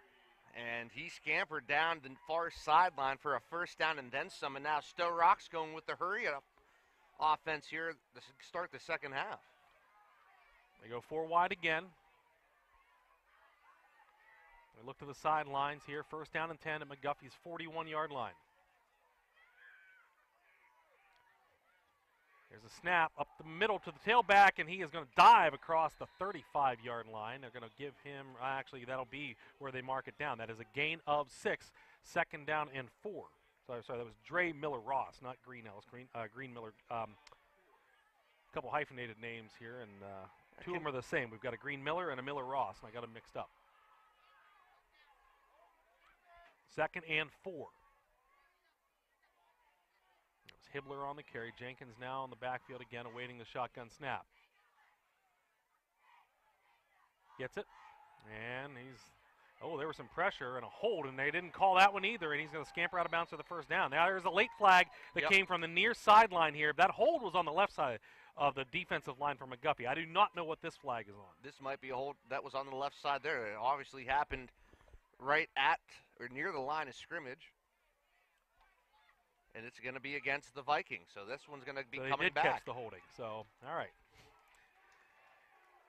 It looked like the defensive lineman for McGuffey that was trying to get in was Tyler Wright, and he was brought down. You could see the claw on his jersey just kind of drug him down. So that's going to mark the ball back to midfield, where it will be 2nd down and 19. So Jenkins in the shotgun once more, 4 wide. Hibbler to his right again, and we have a whistle. Making sure they had the down marker correct.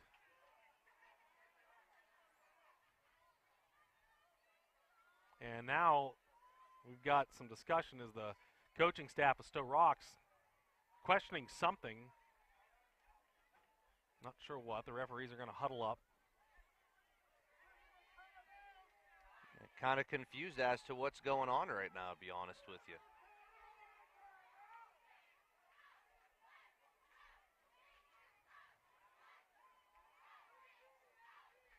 What is going on? They're getting a free time out of this because they're huddling up with their offensive coordinator. And if anything, that should be a cost timeout to Stowe Rocks. And they wind the clock. So 2nd down and 19 to go. Coach Dalton not happy on his sideline. Not sure what the delay was. They basically gave Stowe Rocks a free timeout there. Here's the shotgun. And pressure up the middle. They're going to throw, and it's going to be caught near the first, the original line of scrimmage by Loose ball. Miller Ross. That was late. I think he's down. And they're going to mark it 3rd down after the gain of about 10 yards. Miller Ross is down. He got pummeled near his own sideline. The training staff is out assisting him right now. All right, so we will take a break as they attend to him. The ball is at the 39-yard line of McGuffey, where it'll be 3rd down and about 8 to go when we resume. You're listening to McGuffey Sports Network, powered by Air 8 Sports Shop, here on the Triple Live High School Sports Network. Since 1988, Tri-State Designs has provided customers with the highest quality awards for all occasions. Conveniently located on Main Street in Claysville, Tri-State Designs features a full showroom with many examples of the various awards they offer. Trophies, plaques, ribbons, engravings, or maybe you need a custom order. No problem. Stop in or give them a call at 724-663-5346. Tri-State Designs, a trusted award shop and proud supporter of McGuffey Athletics. So Dre Miller-Ross able to get up and walk off under his own power. It looked like, if you saw on the replay there, and when he got tackled, he got bent back over that right knee. But he is going to be able to leave the field, which is good news for Stowe Rocks. And it's still 3rd and 8, though, on the McGuffey 39-yard line. They come out in more of a pistol situation here with the tailback lined up behind Jenkins. And they're going to fake it to him. They're going to roll out, and the pressure. Jenkins going to throw. He's got a man near the sidelines, but it is way out of bounds, and that'll bring up 4th down and about 8. We'll see what Stowe Rocks decides to do, because they have punted, but I don't know. You're kind of in that no man's land. You're inside the 40-yard line. It looks like they so far are keeping, and their punter actually is the one that just got hurt. Miller Ross, yes. Yeah. But on that last one, that play was made possible and brought to you by Connor Crow, as well as Tristan McAdoo rushing the left side of that line and kind of forced the quarterback, Jenkins, to throw off of his back foot and way out of bounds. So they are going to go for it, 4th down and 8. Make sure you keep a spy on Jenkins, because he has ran for first downs before. He's back to pass, and he is pressured. He throws over the middle. It's caught wide open, 1st down at the 30. And it's getting spun down there is the wide receiver, number 7, Eric McGuire. There was nobody covering him, and that's an easy 1st down for the Vikings. Again, McGuffey on the defense goes kind of back into like a prevent, almost like a press, if you will. Gives up a lot. Here comes a hurry up. There's a snap, back to pass again. And he throws. This one is caught again. Same play. And then still running with the ball inside the 15. And now tackled near the 10-yard line is Davis. And that'll be close to a 1st and goal for the Vikings. Yep. Stowe Rocks with the hurry up that time, throwing off McGuffey's defense. Highlanders kind of shocked, and Stowe Rocks is on the move. 2 quick hitters They're trying to go with the old 1-2 punch to put it in. Ball's going to be placed at the 10-yard line, and they're trying to put together a touchdown scoring drive right here. Stowe Rocks has been in this territory before. Let's see if they can finally punch one in. They are down 1st and goal on the 10. They've got Jenkins in the shotgun again and Hibbler to his right. 4 wide, 2 to each side. Jenkins hands off to Hibbler. He's up the middle. He gets hit after a gain of a few. He's down near the 6-yard line. That'll be a gain of 4 to bring up 2nd and goal from the 6. Yeah, McGuffey's really backing off from a defensive standpoint this time. They're really not stacking too many of those linebackers inside the box, which is allowing those holes to open up the way that they have. And it's just a simple blocking scheme by Stowe Rocks. They're blocking down a man, opening up the B gap for the halfback to come running through. 2nd and goal. Same setup. Shotgun, Hibbler to Jenkins' right. There's a snap. Blitz up the middle. They're going to throw into the end zone. It's caught this time for the touchdown. This time the man holds on to it. Diego Ellis had dropped a couple. He does not drop that. The 6-yard pass puts Stowe Rocks on top 6-0. Oh, it only took about 2 1/4 quarters for the seal to finally be broken, but Stowe Rocks takes away that big goose egg on the board, and they lead McGuffey here with 8:37 left in the 3rd quarter of play.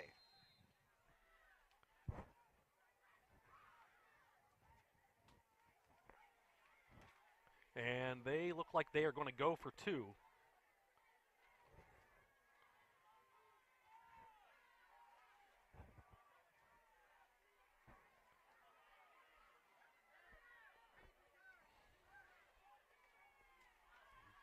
So they're here in the pistol. There's the snap, and it's a direct snap, and it's going to be hit in the backfield, and is he going to make it in? No, he does not. He wouldn't go down, but they are going to stop them shy. That was Hibbler on the carry, and so at the 2-point conversion failing, the score with 8:37 to go in the 3rd quarter is Stowe Rocks 6, McGuffey nothing. Right back here on the McGuffey Sports Network, powered by Area Sports Shop, carried on the Triple Live High School Sports Network. Alexis Family Dentistry is a full-service general dental practice offering comprehensive dental health care service in a friendly, relaxed atmosphere. Dr. Alexis, a McGuffey graduate, is inspired to make patients her priority by working together for your healthier smile. Her goal is to help you relax and address all your questions and concerns. Your individual treatment plan is crafted to fulfill all your dental health needs and to reach your goals for a beautiful and healthy smile. Call Dr. Alexis today at 724-470-9750 to schedule your appointment. Dr. Alexis, a proud Highlander supporter. Welcome back here to Highlander Stadium. The first score of the night comes with 8:37 to go in the 3rd quarter. Stowe Rocks on a 6-yard pass from Josh Jenkins to Diego Ellis, and they did not convert the 2-point conversion, so it is 6-0 Vikings. McGuffey will look to answer. They will send who they got back. They've got, see now they've got a different kicker in here. So McGuffey moving their return man. Dietrich and Brookman are now up near the 25-yard line here because we have a new kicker with Miller Ross getting hurt. It's a low liner. It's going to be scooped up by Brookman. He finally gets it at the 25, tries to get a block, heading our way at the 30, tries to get the corner to the 35, cuts up at the 40, still on his feet out near the 42-yard line. A nice return. Oh, late hit coming in. Come on. They don't even call it. And Stowe Rocks saying the ball came out, but he was well down by then. And so McGuffey has the ball at their 42. Good field position here to start this drive after the kickoff. That was number 54, Tay Smith, who did the kicking for them, I believe. Or it was 54 or 55. Not sure. Try to get that. Amir Harper or Tay Smith. Yeah. I think it was 54, though. All right. So everybody in tight except for Travis White. He's going to go split wide to the left side. McEwen under center. 1st and 10 McGuffey at their 42.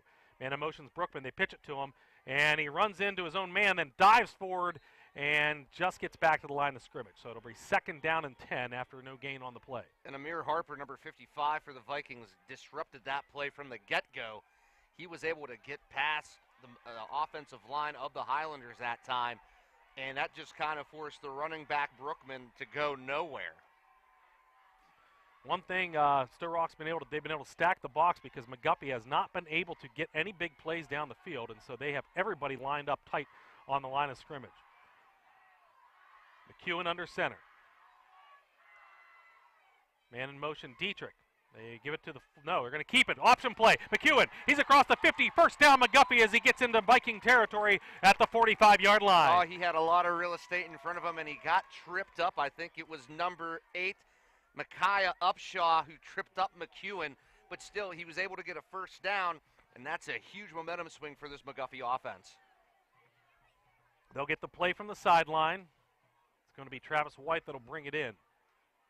They have also been into Stowe Rocks territory tonight. They got all the way down inside the 10 where they fumbled the ball early in the game. So McGuffey has had their own opportunities. They look to capitalize here on this drive as McEwen comes out with a wide receiver to each side.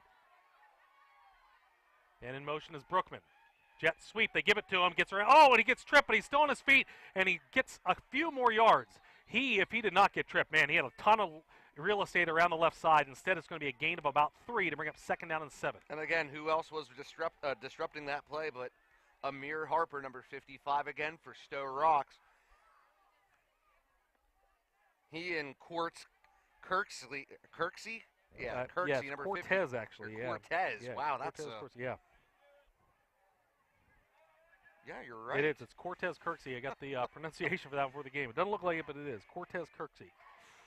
All right, so 2nd down and 7 to go here for the Highlanders. Everybody in tight. Back to pass. Looking to throw is McEwen, and he's going to have to roll back to his left side. Can he get away? He's at the 40, and he's going to duck out of bounds for the first down inside the 35-yard line. Phillip McEwen made something out of nothing there to move the sticks for the Highlanders. I mean, he easily had a lot of can't even think what happened on that play. I'll tell you what, there was a lot going on in front of him. Let's just say it that. There was a lot going on. He noticed that he couldn't pass to anybody. He stopped, he reverse track, went to the left side, scrambled, he picks up the first down, and I mean, McEwen just being as mobile as ever on that last play, really showcasing his athleticism. Travis White will bring it into the huddle. Down to 15 on the play clock. 1st and 10 McGuffey at the Stowe Rocks 35-yard line. McAdoo goes to the right, the short side of the field. Travis White is over there. And in motion is Dietrich. They pitch it to him. He gets a block, cuts across the line of scrimmage, and falls forward. Maybe a gain of a couple. They're going to give him, the near side has him with a 1-yard gain. The far side has it 2. What will it be? I think we're going to go with a 2. No, it's going to be 1. So 2nd down and 9 to go.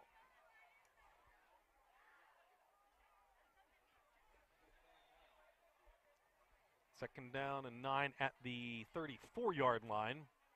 Under 6 to play in the 3rd quarter. Stowe Rocks leads McGuffey 6-0. The only touchdown coming just a few minutes ago on the Vikings' last possession.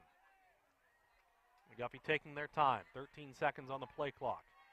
Wide receivers to each side this time. McEwen goes under center. Once again, everybody in tight for Stowe Rocks on defense. Dietrich in motion. And this time it's going to be keeping it again as McEwen. He gets up to about the 30.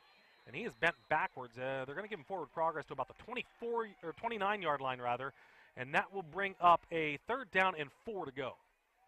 I mean, the blockers are leading the way for McEwen, but he's definitely taking a beating with those quarterback keepers. That time he sold the fake to the outside, saw the A-gap was open, decided to run up the middle for a short gain. 3rd and 4 at the Stowe Rocks 29-yard line. And White brings it in. I was going to say the 3rd quarter, more than 3/4 of the way over. McGuffey needs to establish a positive drive this series. McEwen under center. Brookman in motion. They pitch it to him. He tries the left side. He is hit up in the air and is going to get a loss of 1 on that back to the 30-yard line. And McGuffey, decision time here, going to probably have to go for it on 4th down. It's a little too far for Dylan Stewart's leg for a field goal. So they will be forced with 4th and 5 here. Looking to convert. It's going to be a very gutsy call, but you have to do what you have to do, especially whenever the game is this close. A punt really wouldn't be too sufficient.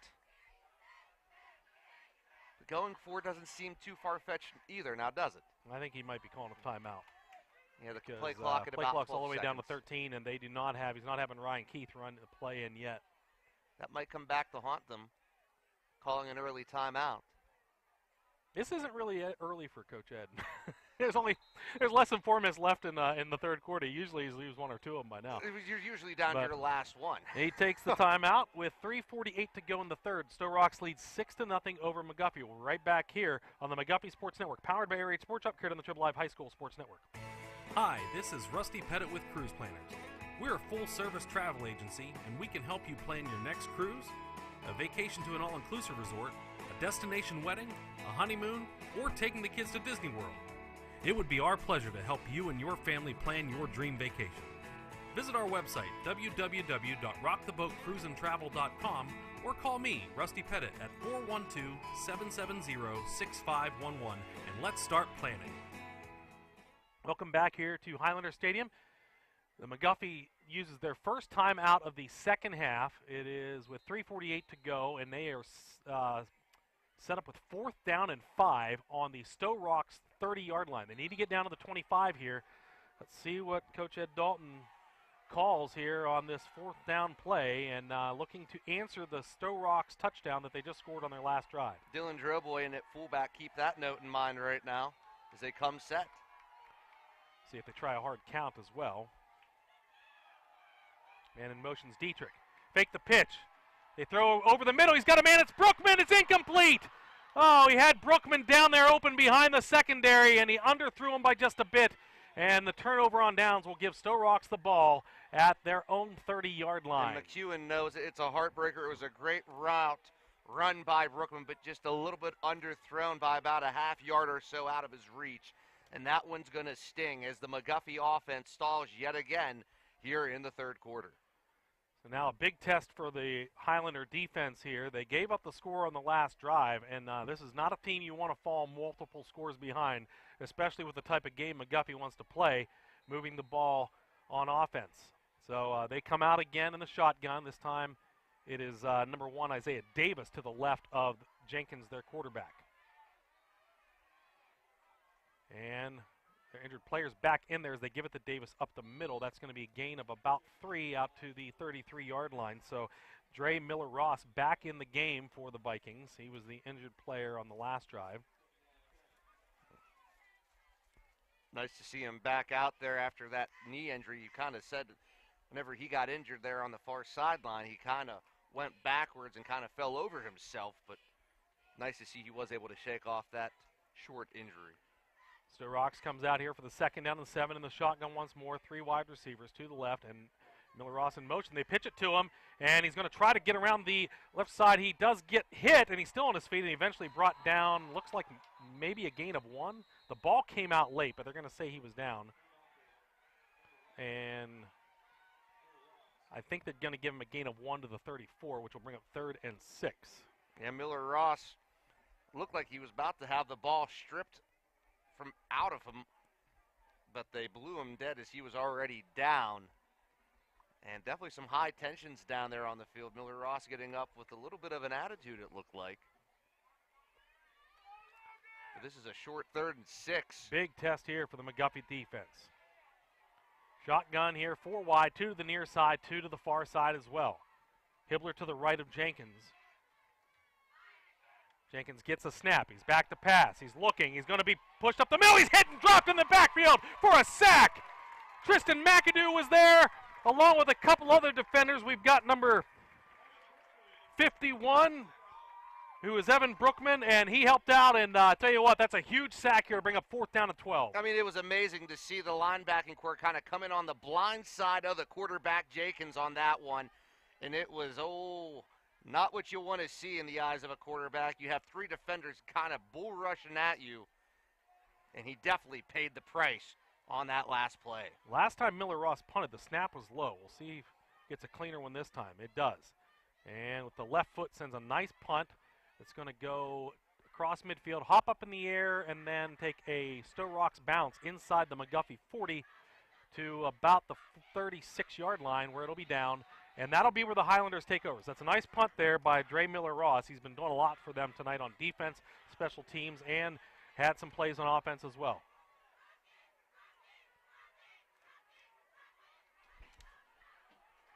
Yeah, right there. My chair almost went out from underneath me. Can you believe that? So 1st down and 10, McGuffey at their own 36. We've got 1:22 to go in the third quarter. Stowe Rocks up 6-0. Philip McEwen comes into the huddle. They start the 25-second play clock, and this is one of those we've seen McGuffey have be on the cusp of some big plays on the outside. It's just guys getting tripped up. See if they can finally break one here. McEwen Man in motion's Dietrich. They keep it with McEwen. He pitches out to Dietrich on the option, and he had a lot of white jerseys to beat, and he's lucky to get back to only lose 1 yard at the 35. And we have another late hit over on the far side of the field. No flag. Probably not the smartest call with you see everybody stacking up inside the box like that. You know, they might have checked down to maybe a different play calling, but unfortunately it doesn't happen. They tally the offense up for a loss of 1 on that play with the option there, and no, they give it no gain. They actually put it back at the original line of scrimmage, so no gain. 2nd down and 10. I thought that's a good spot for McGuffey because I thought he did lose 1. McEwen under center. Man in motion, Dietrich again. They pitch it to him inside reverse. It's Brookman, and he is tripped again. They're just getting a hold of these guys, and that once again was the big guy, Amari Harper. He's been all over the place in the backfield from the defensive line position and brings up 3rd down and 10. And it wasn't taking much because I'll tell you what, there was a gaping hole for Brookman there on the left side of the line for him to go through. But yeah, it was Harper who was just disrupting everything, kind of like a bad relative coming uninvited to Thanksgiving dinner. And I'll tell you what, that time, another stop for no gain, and it looks like they're going to let this one run out. And ladies and gentlemen, we are going to the 4th and final quarter. At the end of 3 quarters of play, it is Stowe Rocks 6 and McGuffey nothing. We're right back here on the McGuffey Sports Network, powered by ARH Sports Shop, carried on the Triple Live High School Sports Network. Hi, everyone. Zach Waters from the McGuffey Sports Network.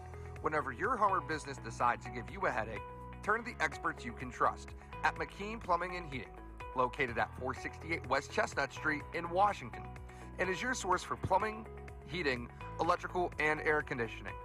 Whether it's a job for the do-it-yourselfer, a routine service call, or an installation, let the experienced staff assist with your needs. Call them at 724-225-6260 or stop in and visit them Monday through Fridays 8 to 6 and Saturdays 8 to 4. Plumbing, heating, electrical, or air conditioning, answer McKean. PA 9085. Shell Pro Energy Services is a best-in-class natural gas service provider, and they are looking for new employees like you. Shell Pro offers a range of services across the region, and they are currently looking for operators, roustabouts, and compressor operators to support their clients in the western Pennsylvania area. Working for Shell Pro doesn't only give you full-time local work, but they also offer paid vacation time, health insurance, dental and vision insurance, company match 401k, and several supplemental insurances. To apply, stop at any Shell Pro office or visit their website, www.shellpro.com. McGuffey has the ball, 3rd down and 10 on their own 36-yard line. 2 plays for nothing so far on this drive. They're looking to get a first down here as they start the 4th quarter in their own territory. They got a wide receiver to each side here, and McEwen goes under center. And in motion's Brookman. And rolling right is McEwen. He's going to try to throw back, but he is going to be tackled in the backfield for a loss. The ball comes out. Nope, they're going to say he was down, and he is very fortunate because he was being brought down from behind, and that ball was just kind of hanging out there. They are going to give him the sack back at the 25. It's a loss of 11, which is actually good news for McGuffey because that could have been disastrous. Yeah, Mari Harper again disrupting, gets the sack that time on Philip McEwen. McEwen just needed to get about a half step in front of him, and he had wide open sails down the sideline there to try to get the first down, but now the Highlanders are going to punt. What do we got here? We got an offside because half the McGuffey did a line shift, and Stowe Rocks basically fell for it. They all ran across the line, and that should be a 5-yard encroachment penalty to move it 5 yards up.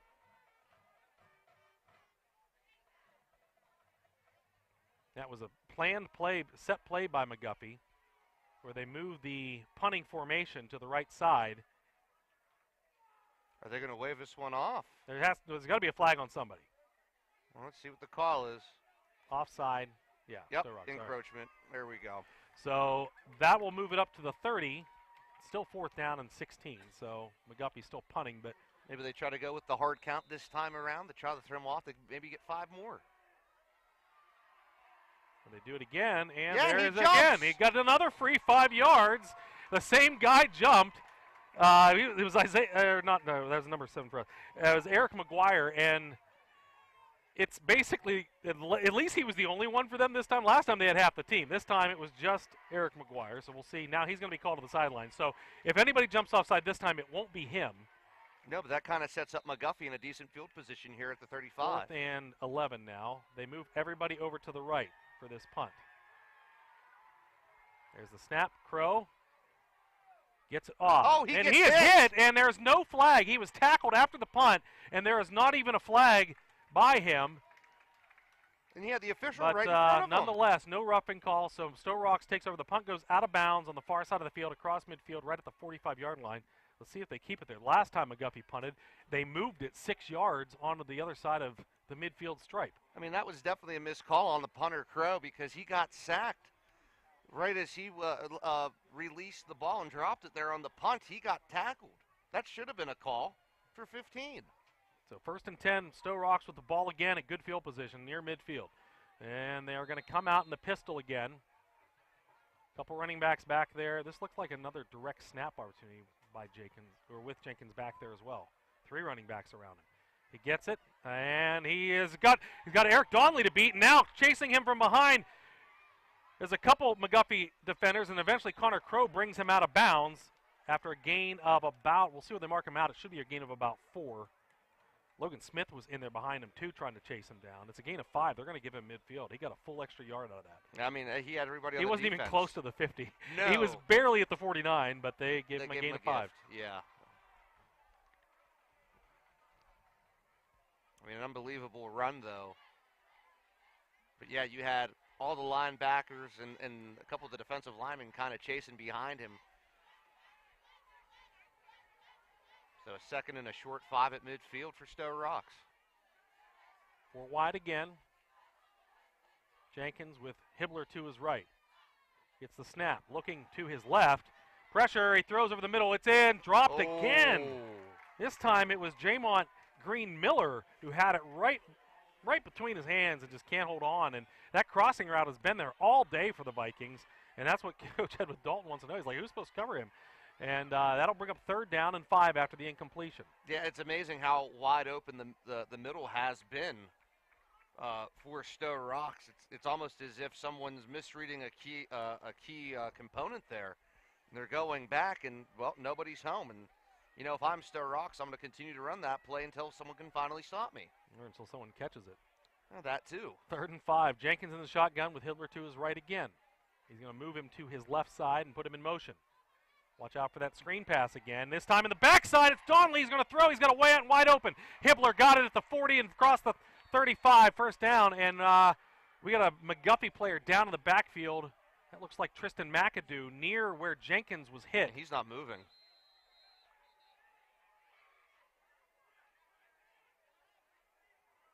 Did he get knocked out, possibly? Not sure. He is down at around the 36-yard line of Stowe Rocks. We are going to take a break. We'll be back here on the McGuffey Sports Network, powered by ARH Sports Shop, carried on the Trib Live High School Sports Network. Hunters, it's almost that time of year again. And when gearing up for your next hunt, visit ARH Sports Shop. ARH Sports Shop has proudly served the tri-state area as your local sportsman store for over 25 years. Locally owned and operated, they specialize in new and gently used shotguns, handguns, and rifles. Instead of waiting in long lines at major big box stores, purchase your hunting license from ARH with fast, friendly service. For more information, visit their website at arhsportshop.com or visit them at 4174 Route 40 in Claysville, across from Sunset Beach. Open Monday through Friday 10 to 5 and Saturdays noon to 4. ARH Sports Shop, a proud supporter of McGuffey Athletics. Cold weather wreaks havoc on your vehicles. Dead batteries, flat tires, or simply locked out?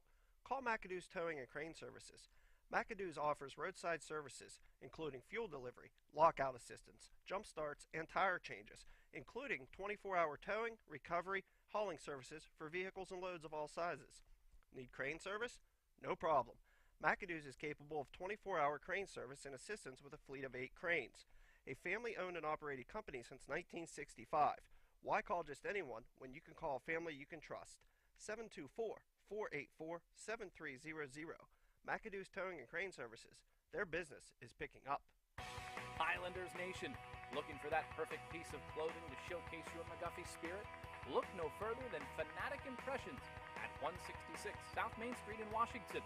Fanatic Impressions offers a wide variety of sporting goods, athletic apparel, and school spirit gear. Have an event coming up? Fanatic Impressions offers custom bulk screen printing and promotional product printing to help make your team, event, wedding, or business all the more personal. Open Monday through Saturday. Fanatic Impressions at at 166 South Main Street in Washington. Welcome sign there is Tristan McAdoo, able to walk off under his own power there after being down for a while. But it's first down and 10 now for Stowe Rocks, and they have the ball in McGuffey territory at the 32-yard line. In the pistol again goes Jenkins. He has Hibbler behind him, and there's two wide receivers to the right, one to the left. They're going to send Miller Ross in motion. Now they're going to fake the handoff, and there's Connor Crow trying to chase down Jenkins, and he gets it from behind. Connor Crow has had an excellent game tonight on defense, and that big sack drops Jenkins back at the 41-yard line. Crow's definitely being the playmaker defensively for McGuffey. He comes from the right side and chases down Jenkins, gets behind him and kind of lunges out to wrap up his 2 feet, and he brings him down for a sack. That's a huge sack for Stowe Rocks right now. 2nd and 21 at the McGuffey 41-yard line. I believe it's 2nd and 19. I think they have that wrong. So it's Yep, 2nd and 19. All right, here we go. It is a shotgun here again on 2nd and long. Hibbler to Jenkins is right. He wants to move him again. He finally hears him as he sends him in motion. They've been passing to him out of this formation. Now behind him is Donnelly again. They throw. This time it's caught at the 30, and it's McGuire gets inside the 30 down near the 26-yard line, and that'll make it a much more manageable 3rd down conversion here as they try on 3rd and what looks like to be 4 now after the long game. I mean, the flat route's been open. The sideline routes have been open. The curls have been open all game for Stowe Rocks. Just the middle's been wide open. McGuffey essentially just giving up a lot over the center, which is why a lot of those short plays are going for such big gains. 3rd down and 4. Stowe Rocks comes out here again, which is definitely 4-down territory for them no matter what anyways. There's the shotgun. Handed off to Hibbler, and he's got the 1st down. He's across the 15, and he's dropped there by McEwen, and they'll give him the 19, actually across the 20 rather, and they'll be down to 19, where it'll be 1st down and 10 for the Vikings with 8:40 to go here in the game. I mean, you start having to know down distance and time right now, and time definitely not on McGuffey's side. So you're down to the 8:30 mark, as you said, Rusty. I mean, still a lot of time left here in the 4th quarter, but I'll tell you what, it's starting to slowly creep up on this Highlander team. Hibbler again to the left side of Jenkins in the shotgun. 4 wide this time. Jenkins gets a snap. He's back to pass. He throws over the middle. It's caught again. That's Davis. He's inside the 10. It'll be 1st and goal for Stowe Rocks down near the 6-yard line. Just a quick hitter out over the center that time. Going back in the coverage was Donnelly, but he was way behind the pass. And again, the middle's wide open. Someone's getting drug in by this McGuffey defense, which is allowing that middle to really open up fully. 1st and goal, looking to add to their lead is Stowe Rocks. They lead 6-0 here, under 8 minutes to go in regulation. And we have a timeout by McGuffey. That is their 2nd one of the half. We'll take it with them. You're listening to McGuffey Sports Network, powered by RH Sports Shop, carried on the Triple Live High School Sports Network. Highlander fans, let's face it, nobody enjoys when their vehicle needs service work. So let the trusted professionals at Route 40 Auto ease your worries. It's quality service and diagnostics with a hometown feel, offering brakes, exhaust, tune-ups, engine repair, transmission repair, suspension repair, and regular maintenance for your vehicle. Maybe it's as simple as an oil change or as pesky as a state and emission test. Call Route 40 Auto at 724-484-7963 or stop in at 150 Route 40 West in West Alexander. Back after the McGuffey timeout, they have 1 remaining, and they trail by 6.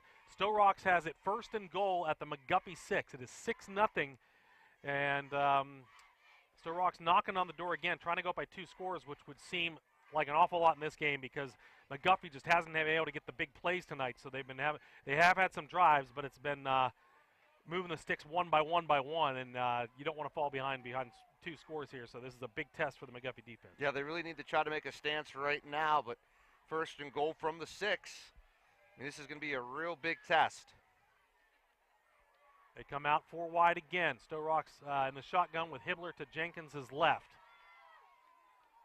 And in motion is Davis. They're going to give it to him, and he is going to try to get around the corner, and he gets a block, and he's at the 5, and he's into the end zone for the touchdown. There's a late flag. There is, and I saw it. It was a hold or a legal crackback block, maybe. One of the two, because I saw the block happen. It was just as he got free. It is a hold on Stowe Rocks, so take the touchdown off the board, and that's a big one, especially if it's a spot foul because that was deep in the backfield. Yeah, way deep in the backfield. So that's really going to push them back. So see where the official mark is. Wow, all the way back to the 25-yard line. So you go from the 6 to the 25. Not the direction you'd expect to go, but still within striking distance for the Stowe Rocks offense. 19-yard penalty. It is now 1st and goal from the 25-yard line. 4 wide again, 2 to each side. Hibbler once again to the left of Jenkins, who sits in the shotgun.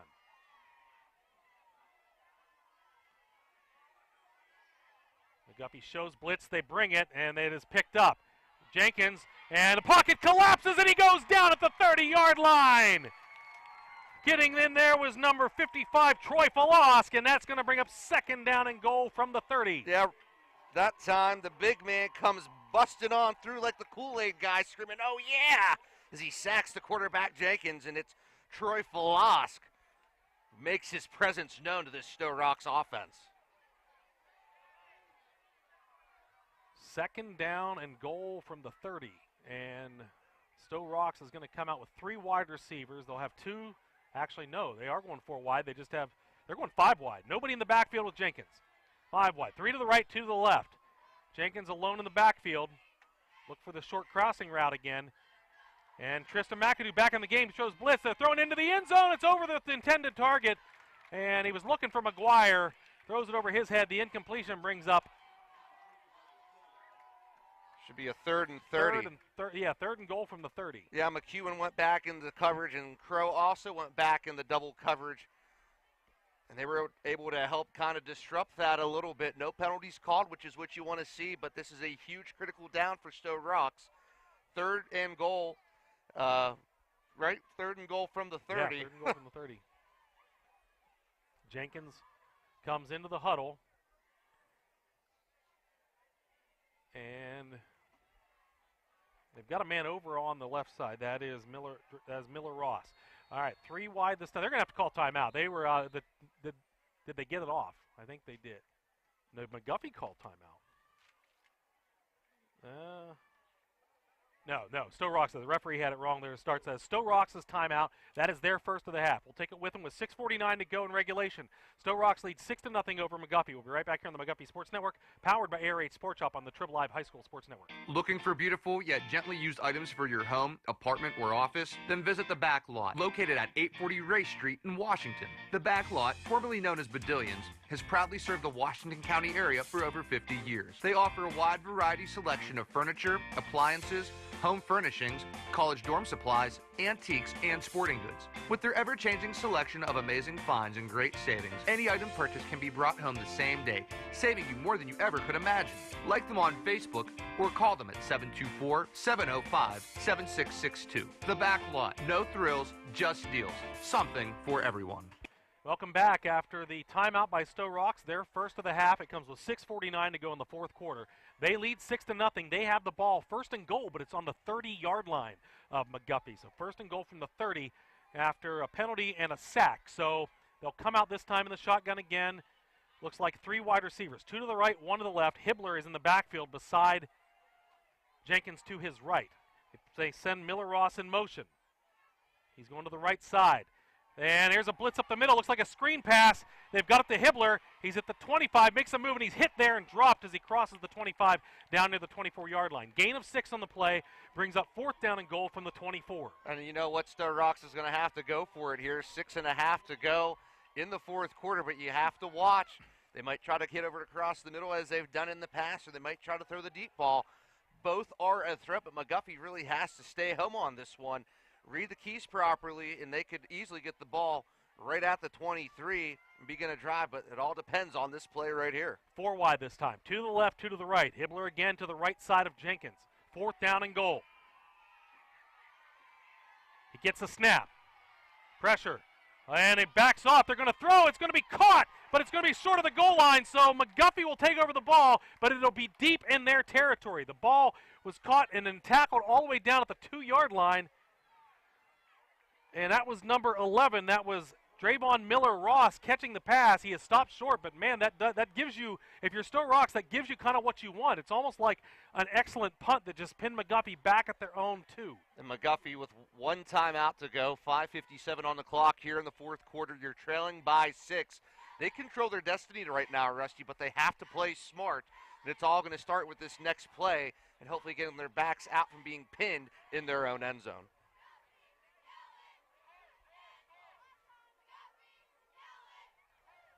So they come out. They're going to actually put Brookman in the slot to the left side this time. They go 3 wide. First time they've given this look to the Vikings yet. Trying to spread things out. And they go up the middle, and it's going to be Droboy, I believe, and he got a few yards out near the 5-yard line. No, where are they going to say? They're going to put him at the 4. Gain of 2. It brings up 2nd down and 8. Clock winding, under 6 to go. I mean, you have to play smart, and that's exactly what you wanted. Get a couple yards out. Now they got to keep it moving. McGuffey's got to get a first down here. Can't give the ball back to Stowe Rocks. No other option. It's 4-down territory from here on out. They go 2 wide again. McAdoo's in the slot left. Good to see him back on the field. And in motion. They fake it, and they're going to go up. No, it's Brookman's got it. He's across the 10 to the 15. He's got the first down. Just shy of the 15, actually. They're going to mark him at the 14, but that is enough to move the sticks. No, yep, another huge first down. It stops the clock, 5:06. Now the clock's still moving. Well, they stopped it briefly to set the yards, the down stick, but now they roll it under 5. They're only 1 score down. You just got to get it into the end zone once. This has to be the drive that counts. Travis White to the left, and McAdoo to the slot left. Going to have to show a little more urgency on offense, I believe, here. Get these plays in quicker. And it's McEwen keeping it. He's across the 15 to the 20. Still on his feet. He's at the 30 looking for a block. He gets it. He's down the sidelines to the 50. Knocked out of bounds. Inside Viking territory near the 45-yard line. That's the kind of hole you wanted to see open up. And McEwen calls his own number. He breaks down into Sto-Rox territory. He had to hit the last line of defense. It was number 4, Diego Ellis, who knocks him out right at the 45-yard line. 4:31 left. And we're definitely seeing the momentum kind of switch pace here. And McGuffey, again, I said it earlier, they control their own destiny. But what's more impressive is you go here on McAdoo's block after being taken out there for a short stint. He lays a critical block. Droboy was trailing down beside him. Highlanders are in business right now. Here we go. 1st and 10 at the Stowe Rocks 45-yard line. McAdoo split wide to the right. Dietrich in motion. They're going to pitch it to him. Tries up the middle. He's got a hole, and he's tackled as he crosses the 40-yard line down to the 39. That's a gain of 6. 2nd down and 4 coming up. Miller Ross on the stop. A huge gaping hole on the right side. McGuffey kind of slowing things down. 4:13 and counting here in the 4th quarter. That run by McEwen, by far the biggest play of the game so far for the Highlanders on offense. 2nd down and 4. Clock winding down to 4 minutes to play. McEwen under center with 1 wide out to the left. That's White. Man in motion is Brookman. They give it to him. He's going to cut back. And he gets a first down, and he's still on his feet as he gets to the 35, still pushing, and he gets down near the 39-yard line. They will stop the clock again to move the chains. And I'll tell you what, the offense is moving the ball. They know what the goal is, Rusty. Right now they have their plane tickets. They have their bags packed. They're checked in, and all they have to do is just send it home. All they have to do is send it home. But they got to play smart to do so. Got to watch this clock. Down to 3.5 to go. Under center goes McEwen. McAdoo to the right this time. Ryan Keith split to the left. Everybody in tight for Stowe Rocks. There goes Dietrich in motion. Up the middle, Droboy. He's got it down for about a 3-yard gain. They're going to mark him down at about the 31-yard line. And that'll bring up 2nd down and 7. Closer to 4, but you're starting to bark on under 3 minutes to go here. 1 timeout remaining. Good run by Droboy, but kind of spread your options out a little bit. See what's really going to be open. That Stowe Rocks defense is very tired right now out on the field. It's starting to show. You either try to slip in between the crevice if you can. Thread the needle. They know it's go time, boys. Let's do it. McAdoo in tight on the right side of the line, and Travis White split wide to the left. 2nd down and 7.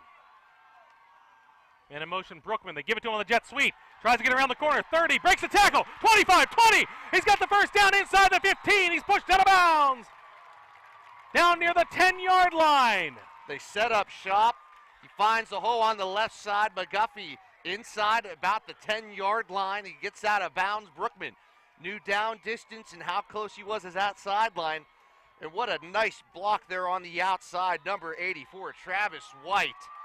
Definitely making some stuff happen, sealing the edge. And ladies and gentlemen, hold on to your hats. This one's coming down to the wire. Stowe Rocks takes their second timeout with 2:22 remaining. We'll be right back here on the McGuffey Sports Network, powered by Air 8 Sports Shop, carried on the Trib Live High School Sports Network. Jim Murray's Auto Service, located at 122 East Railroad Street in Washington, offers full auto repair, state inspection, emissions, brakes, alignment, tune-ups, oil changes, whatever ails your car or truck. Jim and his qualified team of mechanics can diagnose your vehicle issues and get you back on the road in no time. At Jim Murray's, you're not a service number. Jim takes the time to discuss your auto repair one-on-one before the work is started. Give Jim a call, 724-222-1350. Jim Murray's, professional service with personal small-town treatment. Welcome back. Stowe Rocks uses their second timeout. This one comes with 2:22. The clock was actually already stopped because the run by Brookman went out of bounds. So it stopped the clock with 2:22 to go. McGuffey has it 1st and 10 on the Stowe Rocks 10. They have been down here before. This is when they had the Brookman fumble in the first half.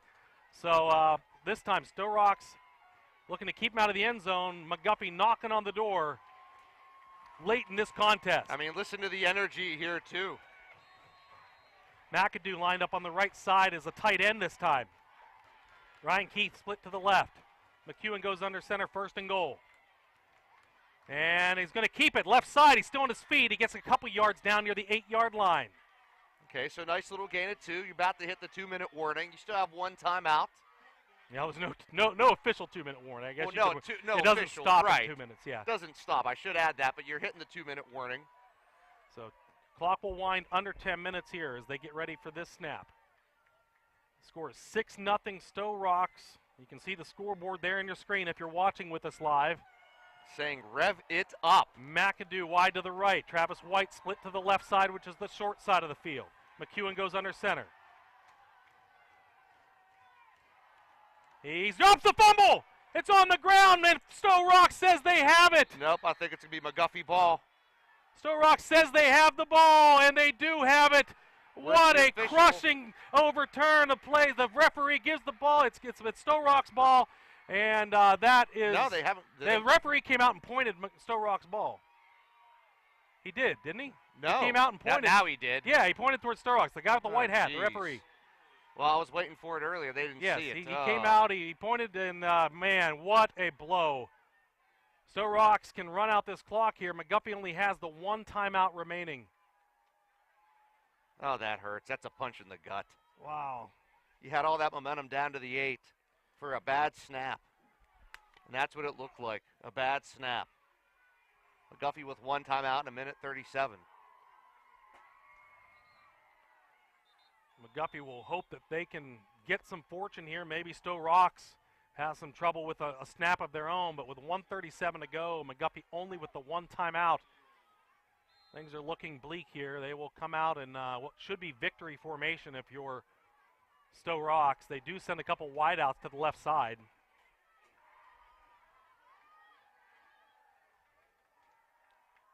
And here's the shotgun snap to Jenkins. He's going to hand it off, and it's going to be Davis who carries it across the 10 for a gain out to the 11. There's a timeout by McGuffey. That's their last with 1:32 to go.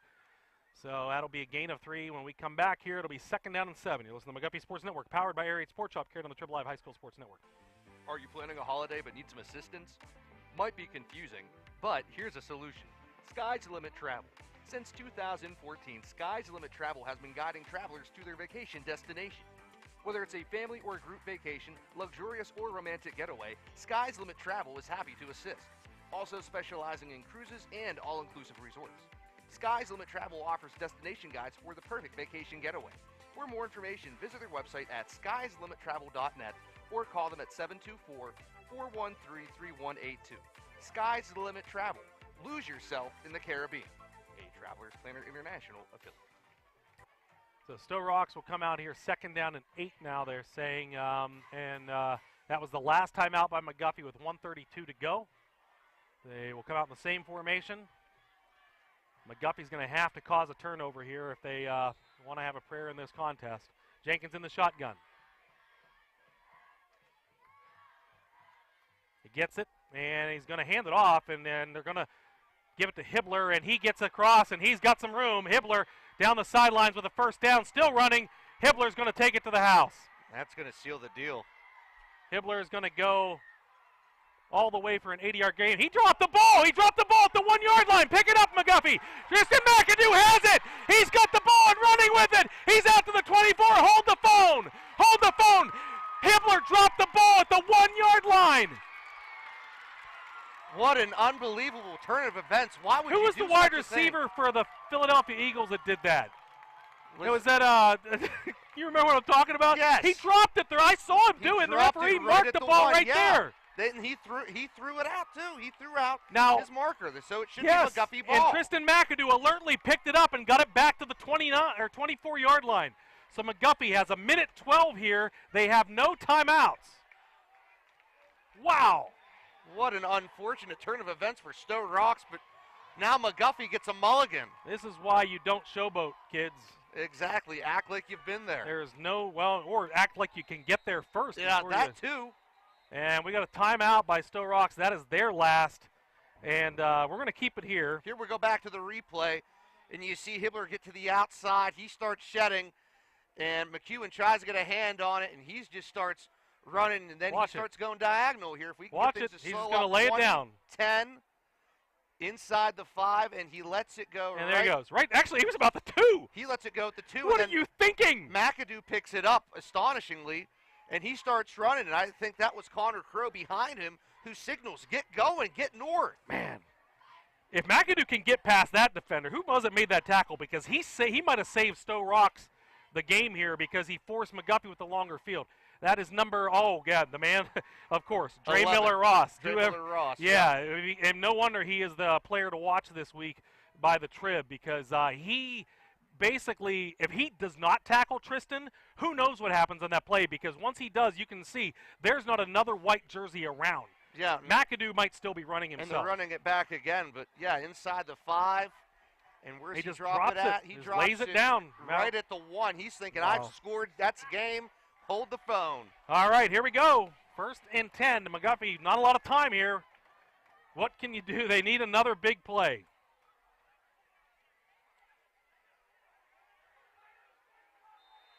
First and 10. McEwen under center. It's Dietrich in motion.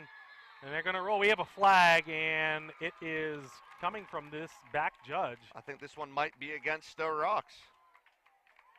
And it is. It's against the Vikings, so move McGuffey up 5 to the 29. They'll take any yard they can at this point. Hey, a gimmy's a gimme at this point.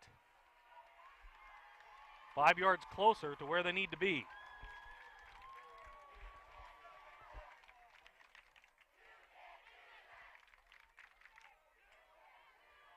Wow. So McGuffey will come out. It's 1st and 5 now. McAdoo to the right, Travis White to the short side of the field, which is the left. McEwen under center. Here goes Dietrich in motion. Pressure. Throwing deep over the middle. It's got Brookman is going to be intercepted. He underthrew Brookman, and that is going to do it. Mekhi Upshaw gets possession of the ball, and that should wrap things up for the Vikings. They have a man down here at about the 38-yard line. They do. That is number 3, Jamont Green Miller.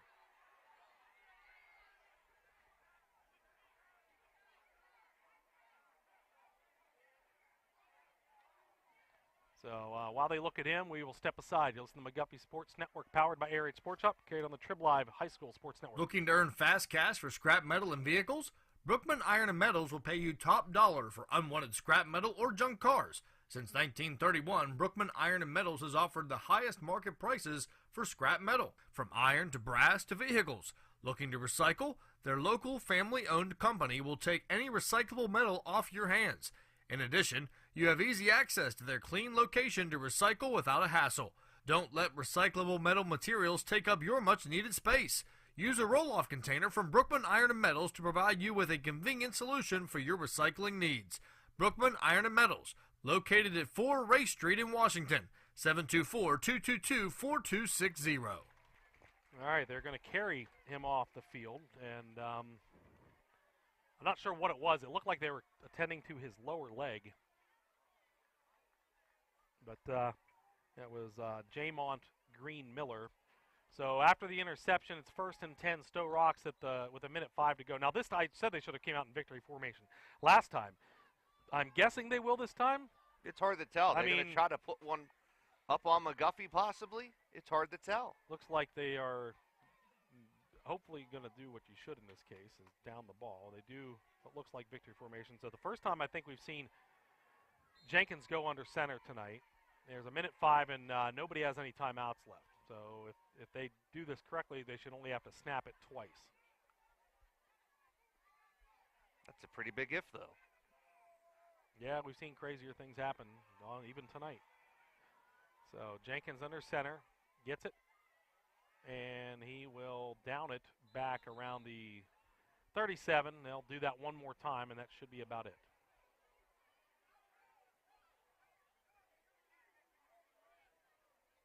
They can let this wind down to about 20 seconds before they have to snap it again. Wow, what a game. McGuffey played their hearts out tonight and gave Stowe Rocks everything they wanted. They had opportunities. Tonight, the two biggest problems for McGuffey when they got down there were fumbles. They had the fumble by Brookman in the first half, and then they fumbled the snap late in the game, and that is the last time the Stowe Rocks has to snap the ball.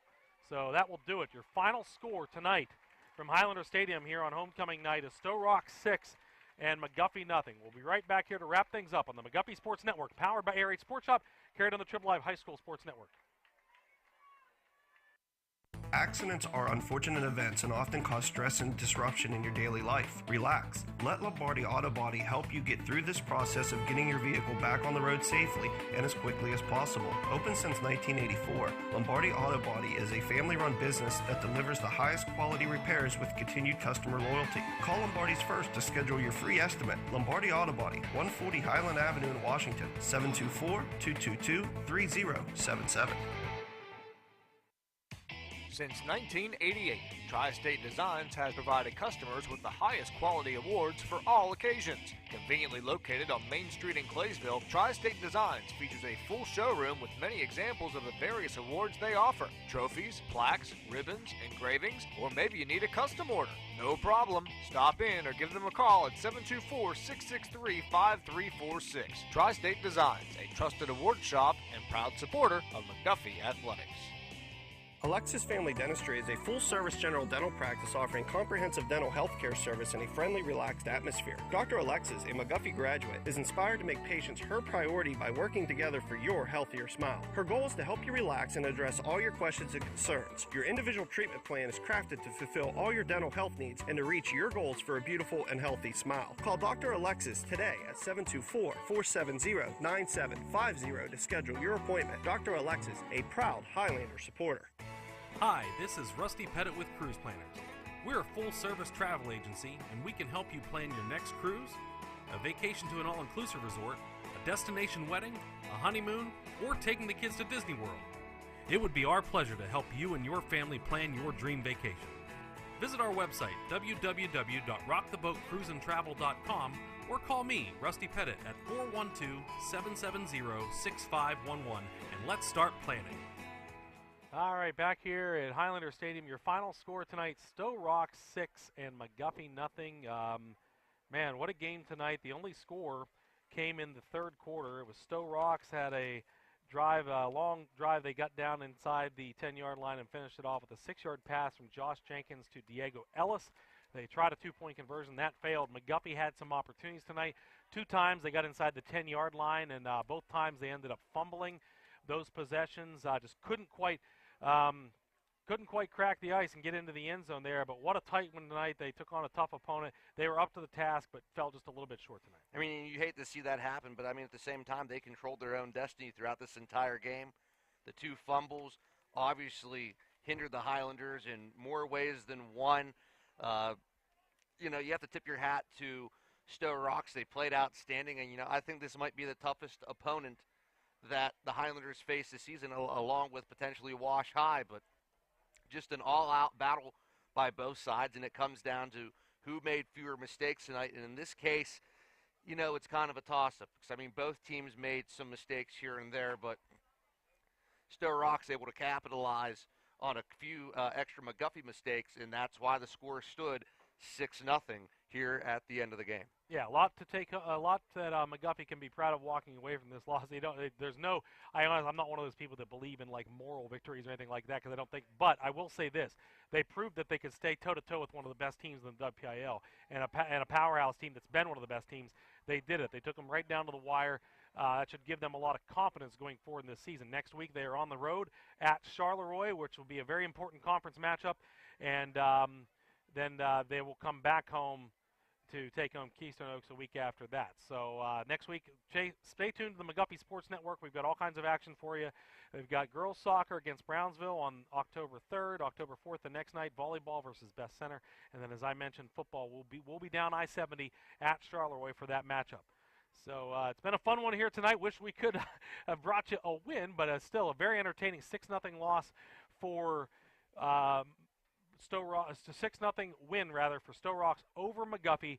Your final score for Zach Waters and Kevin Robinson and Jason Kern. I'm Rusty Pettitson. Have a great weekend, everybody. Good night from the McGuffey Sports Network, powered by ARH Sports Shop.